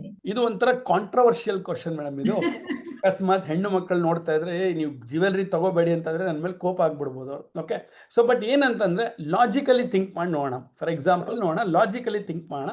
ಒಂದು 20 ಲಕ್ಷ ರೂಪಾಯಿ ಯಾರೋ ಒಂದು ಜ್ಯುವೆಲ್ರಿ ಖರೀದಿ ಮಾಡ್ತಾರೆ ಅಂತ ನೋಡೋಣ, ತಮ್ಮ ಮಗಳಿಗೋಸ್ಕರನೋ ಅಥವಾ ಮದುವೆ ಸಮಾರಂಭಕ್ಕೋಸ್ಕರನೋ ಯಾವುದೋ ಒಂದು ಕಾರಣಕ್ಕೆ. Yes, I understand, it's emotion. ಅದು ನಾವು ಹಿಂದಿನ ತಲೆತಲಾಂತರಗಳಿಂದ ಬಂದಿದೆ, ನಾವು ಕೂಡ ಕೊಡ್ತೀವಿ. ಅದು ಮಕ್ಕಳಿಗೆ ಯಾವುದೋ ಕಷ್ಟ ಕಾಲದಲ್ಲಿ ಹೆಲ್ಪ್ ಆಗಲಿ ಅಂತಾನೆ ಕೊಟ್ಟಿರ್ತೀವಿ. ಎಸ್, ಅದು ಕೂಡ ಹೆಲ್ಪ್ ಆಗುತ್ತೆ, ಹೆಲ್ಪ್ ಆಗಲ್ಲ ಅಂತ ನಾನು ಹೇಳ್ತಾ ಇಲ್ಲ. ಇನ್ನ ಬೆಟರ್ ವೇ ಏನಾರ ಇದೆನಾ ಅಂತ ಯೋಚನೆ ಮಾಡೋಣ ಅಷ್ಟೇ. ಫಾರ್ ಎಕ್ಸಾಂಪಲ್ ನೋಡಿ, 20 ಲಕ್ಷ ರೂಪಾಯಿ ಏನೋ ಒಂದು ಜ್ಯುವೆಲ್ರಿ ತಗೊಳ್ಳೋ ಬದಲು 20 ಲಕ್ಷ ರೂಪಾಯಿ ಅವರ ಹೆಸರಿನಲ್ಲಿ ಒಂದು ಸಿಸ್ಟಮ್ಯಾಟಿಕ್ ವಿತ್ಡ್ರಾವಲ್ ಪ್ಲಾನ್ ಮಾಡೋಣ ಅಂತ ಅನ್ಕೊಳ್ಳಿ. ಸಿಸ್ಟಮ್ಯಾಟಿಕ್ ವಿಡ್ರಾವಲ್ ಪ್ಲಾನ್ ಅಂದ್ರೆ ಏನು? ನಾನು 20 ಲಕ್ಷ ರೂಪಾಯಿನ ಮಾರುಕಟ್ಟೆಯಲ್ಲಿ ಹೂಡಿಕೆ ಮಾಡು, ಬಟ್ ಮಂತ್ಲಿ ನನಗೆ ಅಲ್ಲಿಂದ ಒಂದಿಷ್ಟು ಹಣವನ್ನು ನಾನು ವಿಡ್ರಾ ಮಾಡ್ತಾ ಹೋಗ್ತೀನಿ as A salary, as A income ಅಂತ ಅರ್ಥ. ಸೊ ನಾನೇನು ಮಾಡ್ಬೋದು, 20 ಲಕ್ಷ ರೂಪಾಯಿನ ಪೇರೆಂಟ್ಸು ಮಕ್ಕಳ ಹೆಸರಲ್ಲಿ ಹೂಡಿಕೆ ಮಾಡಿಬಿಟ್ಟು ಅವರ ಹೆಸರಲ್ಲಿ withdrawal plan, systematic withdrawal plan ಅನ್ನು ಇಟ್ಟರೆ ಆನ್ ಎನ್ ಅವರೇಜ್ 12-13% CAGR ಇದ್ದೇ ಇದೆ. ನಿಫ್ಟಿ 50ನಲ್ಲೋ ಅಥವಾ ಯಾವ್ದಾದ್ರು ಇಂಡಿಯನ್ ಮಾರ್ಕೆಟಿನೋ ಒಂದು ಸ್ಟೇಬಲ್ ನಿಫ್ಟಿ 50 ETF ಅಲ್ಲಿ ಹಾಕಿದ್ರೆ 12-13% ಪ್ರತಿ ವರ್ಷ CAGR ಗ್ರೋ ಆಗ್ತಾ ಹೋಗುತ್ತೆ. 20 ವರ್ಷ ಯೋಚನೆ ಮಾಡಿ, ಇದು 20 ಲಕ್ಷ ಎಷ್ಟು ಬೆಳಿಬೋದು ಅಂತ. ಅಕಸ್ಮಾತ್ ಅವ್ರು ವಿಡ್ರಾನೇ ಮಾಡಲ್ಲ ಅಂತಂದ್ರೆ 20 ವರ್ಷ ಆದ್ಮೇಲೆ ಈ ಹಣ ಹೆಮ್ಮರವಾಗಿ ಬೆಳೆದಿರುತ್ತೆ, 2-3 ಕೋಟಿ, 3-4 ಕೋಟಿ ಆಗಿರುತ್ತೆ. ಬಟ್ ಲೆಟ್ಸೆ ಅಷ್ಟೆಲ್ಲ ಬೇಡ, ನನಗೆ ಮಂತ್ಲಿ ನನ್ನ ಮಗಳು ವಿಡ್ರಾ ಮಾಡ್ಕೊಳ್ಳೋ ಥರ ಒಂದು ಇನ್ಕಮ್ ಆಗಲಿ, ಅಥವಾ ಅವರ ಮಕ್ಕಳ ವಿದ್ಯಾಭ್ಯಾಸಕ್ಕೆ ಹೆಲ್ಪ್ ಆಗಲಿ, ಅಥವಾ ಏನೋ ಕಷ್ಟಕ್ಕೆ ಬಂದಾಗ ಹೆಲ್ಪ್ ಆಗಲಿ ಅಂತ ಹೇಳಿದ್ರೆ ಮಂತ್ಲಿ ವಿಡ್ರಾವಲ್ ಪ್ಲಾನ್ನ ಸೆಲೆಕ್ಟ್ ಮಾಡಿ ಮಂತ್ಲಿ 5,000 ರೂಪಾಯಿನೋ 10,000 ರೂಪಾಯಿನೋ ವಿಡ್ರಾ ಮಾಡ್ಕೋಬಹುದು. ಸೊ ಈ ಮಂತ್ಲಿ ವಿಡ್ರಾವಲ್ ನಮಗೆ ಇನ್ಕಮ್ ಥರ ಬರ್ತಿರುತ್ತೆ, ಉಳಿದ ಅಮೌಂಟು ಆಲ್ರೆಡಿ ಡೆಪಾಸಿಟ್ ಆಗಿರೋದು ಹೂಡಿಕೆ ಆಗ್ತಿರುತ್ತೆ, ಕಂಟಿನ್ಯೂ ಆಗ್ತಾ ಇರುತ್ತೆ. ಎಲ್ಲಿ ತನಕ ಕಂಪ್ಲೀಟ್ ಅಮೌಂಟ್ ವಿಡ್ರಾ ಆಗಲ್ಲ ಅಲ್ಲಿ ತನಕ ನಾವು ಕಂಟಿನ್ಯೂ ಮಾಡ್ತಾ ಹೋಗ್ತಾ ಇರ್ಬೋದು. ನೋಡಿ, ಇದು ಸ್ವಲ್ಪ ಲಾಜಿಕಲ್ ಆಯ್ತು, ರೈಟ್? ಸೊ ಜ್ಯುವೆಲ್ರಿ ತಗೊಂಡ್ರೆ ಎಸ್ ಎಮೋಷನ್, ಇಲ್ಲ ನಾನು ಕಂಪ್ಲೀಟ್ ಪ್ರಾಕ್ಟಿಕಲಿ ಥಿಂಕ್ ಮಾಡ್ತೀನಿ ಅಂದಾಗ ಈ ರೀತಿ ಬರುತ್ತೆ. ಇದು ಬರೀ ಜ್ಯುವೆಲ್ರಿ ಅಲ್ಲ, ಮನೆಗೂ ಬರುತ್ತೆ ಮೇಡಮ್. ನಾವು ಮನೆ ತಗೋಬೇಕು ಅಥವಾ ಮನೆ ತಗೊಳ್ಳೋ ಬದಲು ಆ ದುಡ್ಡನ್ನ ಇಟ್ಬಿಟ್ಟು ಇನ್ಕಮ್ ಪಡ್ಕೋಬೇಕು, ಇದೂ ಇದೆ. ಬಾಡಿಗೆ ಮನೇಲಿ ಇರಬೇಕಾ, ರೆಂಟ್ ಮನೇಲಿ ಇರಬೇಕಾ, ನಾನು ಮನೆ ಖರೀದಿ ಮಾಡಬೇಕಾ, ಅಥವಾ ನಾನು ರೆಂಟಲ್ ಮನೇಲಿದ್ದು ಆ ಬಂದಿರೋ ದುಡ್ಡನ್ನ ಹೂಡಿಕೆ ಮಾಡಿ 15 ವರ್ಷ ಆದ್ಮೇಲೆ ಇನ್ನೂ ಚೆನ್ನಾಗಿರ್ಬೋದಾ? ಈ ರೀತಿ ಎಲ್ಲ ಒಂಥರ ಕಾಂಟ್ರವರ್ಷಿಯಲ್. ಇದು ಜನರ ಪರ್ಸ್ಪೆಕ್ಟಿವ್ ಮೇಲೆ ಹೋಗುತ್ತೆ. ಅಫ್ಕೋರ್ಸ್ ನಾನು ಕೂಡ ಹೇಳ್ಬೋದು, ಆದರೂ ಕೂಡ ನಾನು ಗೋಲ್ಡಲ್ಲಿ ಹೂಡಿಕೆನೂ ಮಾಡ್ತೀನಿ, ಬಟ್ ಲಾಂಗ್ ಟರ್ಮ್ ಅಲ್ಲೂ ಹೂಡಿಕೆನೂ ಮಾಡ್ತೀನಿ. ಜ್ಯುವೆಲ್ರಿ ಆದಷ್ಟು ಕಡಿಮೆ ಮಾಡ್ತೀನಿ. ಸೊ ಇನ್ನು ಚಿನ್ನವನ್ನ ಇಟ್ಟು ಲೋನ್ ತಗೊಳ್ಳೋದು, ಚಿನ್ನಕ್ಕಾಗಿ ಲೋನ್ ತಗೊಳ್ಳೋದು ಸಾಕಷ್ಟು ವಿಧಗಳಿದೆ ಬ್ಯಾಂಕ್ ಅಲ್ಲಿ. ಸೊ ಅದ್ರ ಬಗ್ಗೆ ಒಂದಿಷ್ಟು ನಮ್ಮ ವ್ಯೂವರ್ಸ್ ಅನ್ನ ಎಜುಕೇಟ್ ಮಾಡೋದಾದ್ರೆ. ಸೊ ಚಿನ್ನ ಅಂದ್ರೆ ಚೆನ್ನ ಅಲ್ವಾ, ನೀವ್ ಹೇಳಿದಾಗೆ. ಸೊ ಚಿನ್ನ ಇದ್ದಾಗ ಯಾರಾದ್ರೂ ಲೋನ್ ಕೊಡ್ತಾರೆ ಇತ್ತೀಚೆಗೆ, ಬಿಕಾಸ್ ಚಿನ್ನ ಸಿಕ್ಕಾಪಟ್ಟೆ ಮೇಲ್ಗಡೆ ಹೋಗ್ತಾ ಇದೆ ಅಸೆಟ್. ಸೊ ಅಸೆಟ್ ಮೇಲ್ಗಡೆ ಹೋಗ್ತಿರೋ ಅಸೆಟ್ಗೆ ಯಾರಾದ್ರೂ ದುಡ್ಡು ಕೊಡ್ತಾರೆ, ಲಿಕ್ವಿಡಿಟಿ ಜಾಸ್ತಿ ಇದೆ. ಸೊ ಯಾರಾದ್ರೂ ಹೋಗಿ ಗೋಲ್ಡ್ಗೆ ಲೋನ್ ತಗೋಬೇಕು ಅಂದ್ರೆ ಹೋಗಿ ಫೈನಾನ್ಸಲ್ಲಿ ಇಟ್ಟರೆ ಸಾಕು, ಒಳ್ಳೆ ರೇಟಿನ ಒಂದು ಗೋಲ್ಡ್ ಲೋನ್ ಸಿಗುತ್ತೆ. ಆಮೇಲೆ ಮತ್ತೆ ವಾಪಸ್ ಕೊಟ್ಟಿದ್ರೆ ಗೋಲ್ಡನ್ ಕೂಡ ಬಿಡಿಸ್ಕೋಬಹುದು. Okay, this is many option. ಈ ಸ್ಟೇಬಲ್ ಆಪ್ಷನ್ ಗೋಲ್ಡ್ ಲೋನ್ ಎಲ್ಲ ಬ್ಯಾಂಕ್ಗಳು ಇತ್ತೀಚೆಗೆ ಕೊಡ್ತಾ ಇದ್ದಾರೆ, ಕಡಿಮೆ ರೇಟ್ ಆಫ್ ಇಂಟ್ರೆಸ್ಟ್ ಇರಲಿ ಕೊಡ್ತಾ ಇದ್ದಾರೆ. ಆದಷ್ಟು ಬ್ಯಾಂಕಲ್ಲಿ ತೊಗೊಳಕ್ಕೆ ಟ್ರೈ ಮಾಡಿ, ಯಾಕಂದರೆ ಇಂಟ್ರೆಸ್ಟ್ ಕಮ್ಮಿ ಇರುತ್ತೆ, ಈವನ್ ಸೇಫ್ಟಿ ಕೂಡ ಜಾಸ್ತಿ ಇರುತ್ತೆ. ಯಾವುದೋ ಒಂದು ಸ್ಮಾಲ್ ಫೈನಾನ್ಸ್ ಬ್ಯಾಂಕ್ಗಳಿಗೆ ಕಂಪೇರ್ ಮಾಡಿದ್ರೆ ಬ್ಯಾಂಕ್ಸ್ಗಳಲ್ಲಿ ಹೆಚ್ಚಿಗೆ ನಿಮ್ಮ ಗೋಲ್ಡ್ ಸೇಫ್ ಆಗಿರುತ್ತೆ. ನೆಕ್ಸ್ಟು, ಬರೀ ನಾವು ಫಿಸಿಕಲ್ ಗೋಲ್ಡ್ನೇ ತಗೊಂಡೋಗಿ ಲೋನ್ ತಗೋಬೇಕು ಅಂತ ಏನಿಲ್ಲ. We can also have multiple different ways. ನಾನು ಹೇಳಿದೆ ಸೋವರಿನ್ ಗೋಲ್ಡ್ ಬಾಂಡ್ ಅಂತ, ಗವರ್ಮೆಂಟ್ ಇಶ್ಯೂಡ್ ಗೋಲ್ಡ್ ಬಾಂಡ್ಸ್. ಇದು ಕೂಡ ಇವಾಗ ಡಿಸ್ಕಂಟಿನ್ಯೂ ಆಗಿದೆ ಮೇಡಮ್. ಇದು 2023 ಲಾಸ್ಟ್ ಬಂದಿದ್ದು, ಈಗಿಲ್ಲ. ಅದು 2024-25 ಇಲ್ಲ. ಮುಂದೆ ಮತ್ತೆ ಬಿಟ್ರೆ, ಅಕಸ್ಮಾತ್ ಕೊಟ್ರೆ again definitely it's one of the best sovereign gold bonds, safe government based gold bonds. ಅದ್ರಲ್ಲಿ ಹೂಡಿಕೆ ಮಾಡ್ಬೋದು, ಅದ್ರ ಮೇಲೂ ಲೋನ್ ತಗೋಬಹುದು. ಅದೇ ರೀತಿ ಗೋಲ್ಡ್ ETF ಮತ್ತೆ ಮ್ಯೂಚುವಲ್ ಫಂಡ್, ಗೋಲ್ಡ್ ಮ್ಯೂಚುವಲ್ ಫಂಡಲ್ಲಿ ಹೂಡಿಕೆ ಮಾಡ್ಬೋದು. ಯಾರೋ ನಮ್ಮ ಪರವಾಗಿ ಮ್ಯಾನೇಜ್ ಮಾಡ್ತಾ ಇರ್ತಾರೆ, ಸೊ ನಾವು ಹೂಡಿಕೆ ಮಾಡ್ಬೋದು. ಅಥವಾ ಗೋಲ್ಡ್ ETF ಅಲ್ಲೇ ಡೈರೆಕ್ಟ್ ಗೋಲ್ಡ್ ಬೀಸ್ ಅಂತ ಇದೆ, ನಾವೇ ಹೋಗ್ಬಿಟ್ಟು ನಿಪ್ಪಾನ್ ಗೋಲ್ಡ್ ಬೀಸ್ ಡೈರೆಕ್ಟ್ ಪರ್ಚೇಸ್ ಮಾಡಿ ಇಡ್ಬೋದು. ನಾವು ಬೇಕಾಗಿದ್ದಿನ ಸೆಲ್ ಮಾಡ್ಬೋದು. ಸೊ ಇದನ್ನ ನಾವು ಅಗೇನ್ ಪ್ಲೆಡ್ಜ್ ಮಾಡಿಬಿಟ್ಟು ಇದ್ರ ಮೇಲೆ ಕೂಡ ಲೋನ್ ತಗೋಬಹುದು. ಸೊ ಎಲ್ಲ ಆಪ್ಷನ್ಸ್ ಅವೈಲಬಲ್ ಇದೆ. ಇಲ್ಲ ಅಂದ್ರೆ ನಾನು ಡೈರೆಕ್ಟ್ ಫಿಸಿಕಲ್ ಕಾಯಿನ್ಸ್ ಅನ್ನ ತಗೋಬಹುದು. ಈ ಫಿಸಿಕಲ್ ಕಾಯಿನ್ಸ್ ಅನ್ನ ಹೋಗಿ ಅದನ್ನು ಕೂಡ ಇಟ್ಬಿಟ್ಟು ಲೋನ್ ಕೂಡ ತಗೋಬಹುದು. ಈ ಎಲ್ಲಾ ಪಾಸಿಬಿಲಿಟೀಸ್ ನಿಮ್ಮ ಕೈಯಲ್ಲಿ ಇದೆ. ಅಂದ್ರೆ gold is N asset. Asset ಆಗಿರೋದ್ರಿಂದ ಇವತ್ತು ನಾಳೆನೋ ನಾಡಿದ್ದು ಅಥವಾ ಮುಂದೊಂದು ದಿನ ಯಾವಾಗಾದ್ರೂ ನಿಮಗೆ ಹೆಲ್ಪ್ ಆಗುತ್ತೆ. ಓಕೆ, ಸೊ ಇವಾಗ ಲೈಕ್ ನಾನೀಗ ಚಿನ್ನವನ್ನ ಇಟ್ಟು ಲೋನ್ ಅನ್ನ ತಗೋತೀನಿ ಅಂತ ಬಂದಾಗ ಬಡ್ಡಿ ದರ, ಸೊ ಎಷ್ಟು ಮ್ಯಾಕ್ಸಿಮಮ್ ಅಂದ್ರೆ ಎಷ್ಟು ಬಡ್ಡಿನ ಬ್ಯಾಂಕ್ ಅವರು ತಗೋಬಹುದು? ಅಂದ್ರೆ RBI ಗೈಡ್ಲೈನ್ಸ್ ಅಂಡರ್ ಅಲ್ಲೇನೆ ಬರುತ್ತೆ, ಬಟ್ ಮಿನಿಮಮ್ ಗೋಲ್ಡ್ ಲೋನ್ಗೆ ಎಷ್ಟು ಇರುತ್ತೆ sir average interest rate? So gold loan vary ಆಗುತ್ತೆ ಡೆಫಿನೆಟ್ಲಿ. ಅದರಲ್ಲಿ fixed gold usually fixed rate loan ಇರುತ್ತೆ. ಇದರಲ್ಲಿ flexible rate loan and fixed rate loan ಅಂತ ಎರಡು ತರದ ಲೋನ್ ಸಿಗುತ್ತೆ. But gold usually flexible rate loan ಕೊಡೋದಿಲ್ಲ. Gold usually fixed rate loan ಇರುತ್ತೆ. ಒಂದು ಫಿಕ್ಸ್ಡ್ ರೇಟ್ ಇರುತ್ತೆ, 6-8%, 10% ಈ ರೀತಿ ಫಿಕ್ಸ್ಡ್ ರೇಟ್ ಇರುತ್ತೆ. ಆ ರೇಟ್ ಆಫ್ ಇಂಟ್ರೆಸ್ಟ್ ನ ಅಪ್ಲೈ ಮಾಡ್ತಾರೆ. ಅದು ಚೇಂಜ್ ಆಗೋದಿಲ್ಲ.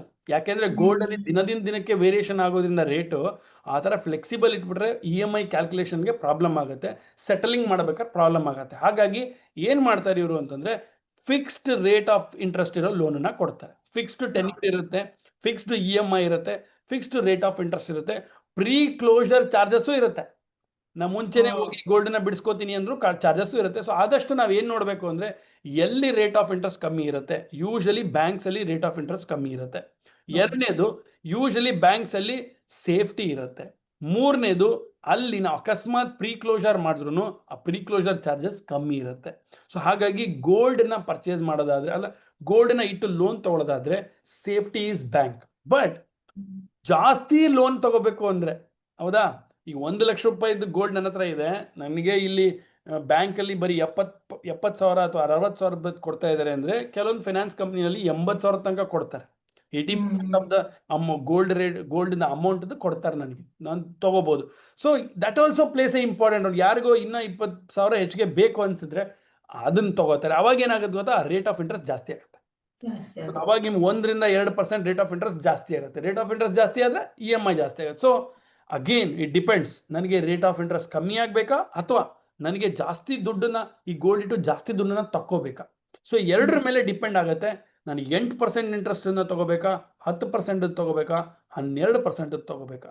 Okay, super. ಇವಾಗ ಮಕ್ಕಳು, ಇವಾಗಿನ ಯೂತ್ಸ್ ಏನಿದ್ದಾರೆ, ಸೊ ಅವರಿಗೆ ಬೆಸ್ಟ್ ಆಪ್ಷನ್ ಇನ್ವೆಸ್ಟ್ಮೆಂಟ್ಗೆ ಅಂತ ಬಂದಾಗ ಗೋಲ್ಡ್ ಅಥವಾ ಮ್ಯೂಚುವಲ್ ಫಂಡ್ ಅಂದ್ರೆ ನೀವು ಯಾವ್ದನ್ನ ರೆಕಮೆಂಡ್ ಮಾಡ್ತೀರಿ? ಸೊ ನಾನು ಡೈವರ್ಸಿಫೈಡ್ ಬ್ಯಾಲೆನ್ಸ್ಡ್ ಅಪ್ರೋಚ್ನ ಯಾವಾಗಲೂ ರೆಕಮೆಂಡ್ ಮಾಡ್ತೀನಿ. ಯಾಕೆಂದ್ರೆ ನೋಡಿ, ವ್ಯಾರನ್ ಬಫೆಟ್ ಹೇಳ್ತಾರೆ ಒಂದು ಅದ್ಭುತವಾದ ಮಾತನ್ನ, don't put all the eggs in a single basket. ಅಂದ್ರೆ ಎಲ್ಲಾ ಮೊಟ್ಟೆಗಳನ್ನ ಒಂದೇ ಬ್ಯಾಗಲ್ಲಿ ಇಡಬೇಡಿ. ಒಂದು ಒಡೆದೋದ್ರೆ ಬೇರೆದಕ್ಕೂ ಎಫೆಕ್ಟ್ ಆಗುತ್ತೆ, ರೈಟ್? ಅದೇ ತರ ಎಲ್ಲಾ ದುಡ್ಡನ್ನು ತಗೊಂಡೋಗಿ ನಾನು ಬರೀ ಗೋಲ್ಡಲ್ಲಿ ಹಾಕಕ್ಕಾಗೋದಿಲ್ಲ, ಎಲ್ಲಾ ದುಡ್ಡನ್ನು ತಗೊಂಡೋಗಿ ನಾನು ಮ್ಯೂಚುವಲ್ ಫಂಡಲ್ಲಿ ಹಾಕಕ್ಕಾಗೋದಿಲ್ಲ, ಸೇಫ್ ಇರೋದಿಲ್ಲ. ಎಲ್ಲಾ ದುಡ್ಡನ್ನು ತಗೊಂಡೋಗಿ ಸಿಲ್ವರ್ ಹಾಕಕ್ಕಾಗಲ್ಲ. ಆದರೆ ಎಲ್ಲವನ್ನ ಸೇರಿ ಬ್ಯಾಲೆನ್ಸ್ ಮಾಡಿದ್ರೆ ಒಂದು ಒಳ್ಳೆ ಥಾಲಿ ಆಗುತ್ತೆ. ನೋಡಿ, ಊಟ ಮಾಡ್ಬೇಕಾದ್ರೆ ಒಂದು ಥಾಲಿ ಬೇಕು ತಾನೆ, ಸ್ವಲ್ಪ ಪ್ರೋಟೀನ್ ಬೇಕು, ಸ್ವಲ್ಪ ಕಾರ್ಬೋಹೈಡ್ರೇಟ್ಸ್ ಬೇಕು, ಸ್ವಲ್ಪ ಪಾಯಸ ಬೇಕು, ಸ್ವಲ್ಪ ತರಕಾರಿ ಬೇಕು, ರೈಟ್? ಒಂದು ಸ್ವಲ್ಪ ಉಪ್ಪಿನಕಾಯಿ ಇರಬೇಕು. ಈ ರೀತಿ ನಮ್ಮ ಹೂಡಿಕೆ ಕೂಡ ಒಂದು ಬ್ಯಾಲೆನ್ಸ್ಡ್ ಅಪ್ರೋಚ್ ಅಲ್ಲಿ ಇರಬೇಕು. ಬ್ಯಾಲೆನ್ಸ್ ಹೆಂಗಿರ್ಬೇಕಪ್ಪ ಅಂತಂದ್ರೆ, ಮೊದಲು ನನ್ನ ಇನ್ಕಮ್ ಏನು ನಾನು ಸೇವ್ ಮಾಡ್ಬೇಕಂತಿದ್ದೀನಿ ಅದರ 10-20% ಗೋಲ್ಡಲ್ಲಿ ಹೂಡಿಕೆ ಹೋಗ್ಬೇಕು. Gold is 10-20% income. Because gold ಏನು ಗೊತ್ತಾ, ಸೇಫ್ಟಿ ಅಸೆಟ್. ಇದು ಸಿಕ್ಕಾಪಟ್ಟೆ ಜಾಸ್ತಿ ಮೇಲ್ಗಡೆ ಹೋಗಿ ಇನ್ಕಮ್ ಕ್ರಿಯೇಟ್ ಮಾಡಲ್ಲ.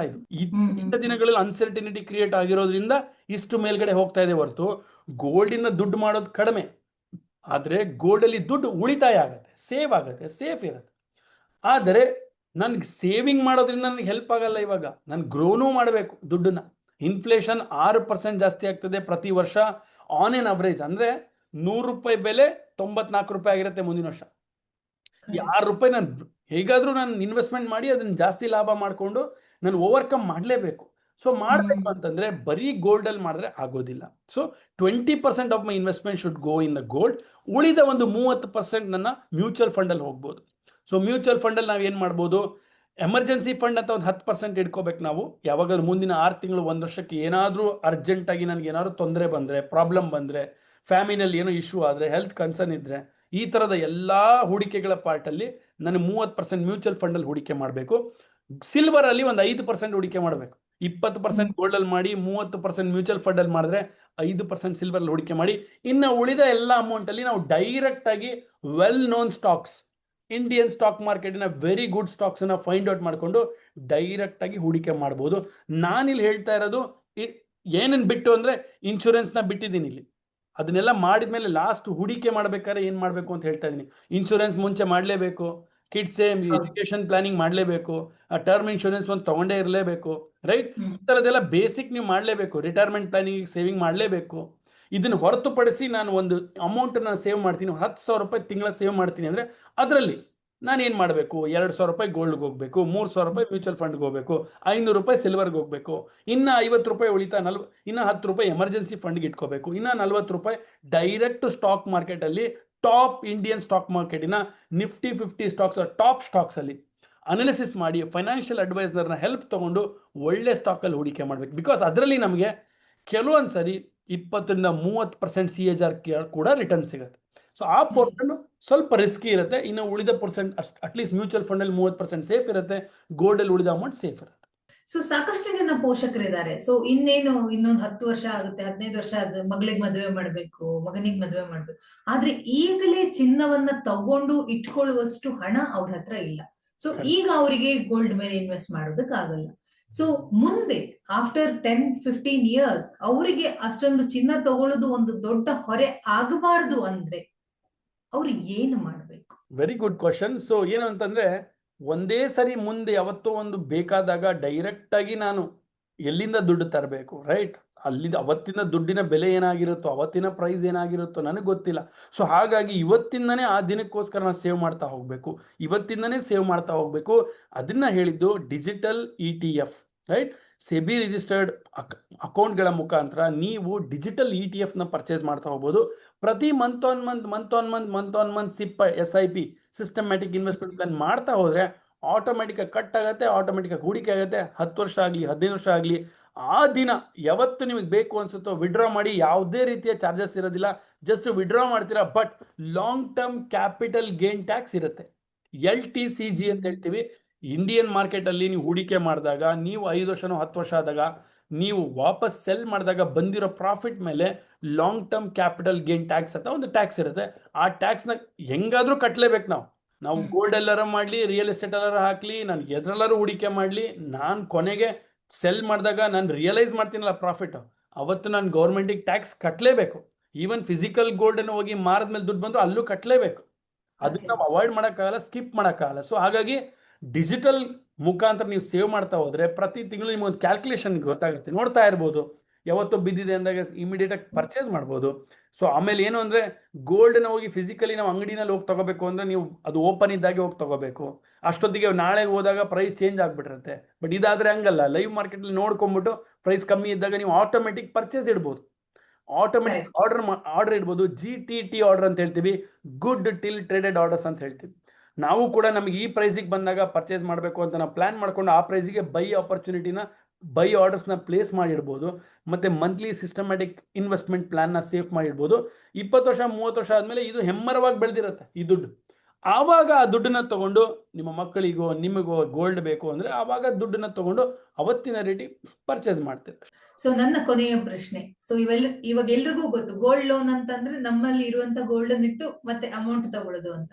Is there any chances gold ತಗೊಳ್ಳೋದಕ್ಕೆ ಅಂತಾನೆ ಲೋನ್ ಕೊಡುವಂತ ಏನಾದ್ರೂ ಪ್ರೊಸೀಜರ್ ಸ್ಟಾರ್ಟ್ ಆಗ್ಬೋದಾ ಅಂತ? ಆಗ್ಬೋದು ಮೇಡಮ್, ಖಂಡಿತ ಆಗ್ಬೋದು. ನಾವು ಏನಾದ್ರೂ ತಗೋಬೇಕು ಅಂದ್ರೆ ಇವಾಗ ಕೊಡ್ತಾರೆ, ಪರ್ಸನಲ್ ಲೋನ್ ಅಂತ ಕೊಡ್ತಾರೆ.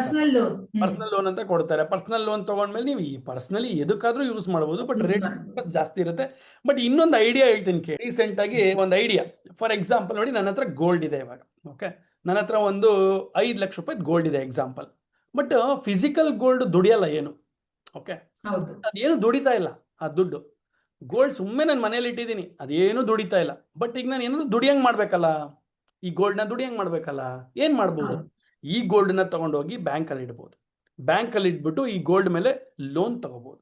ಆ ಲೋನ್ ಮೇಲೆ ನನಗೆ 80% ಪ್ಲೆಡ್ಜ್ ಮಾಡಿದ್ಮೇಲೆ ನನಗೆ ಕೊಡ್ತಾರೆ ದುಡ್ಡು.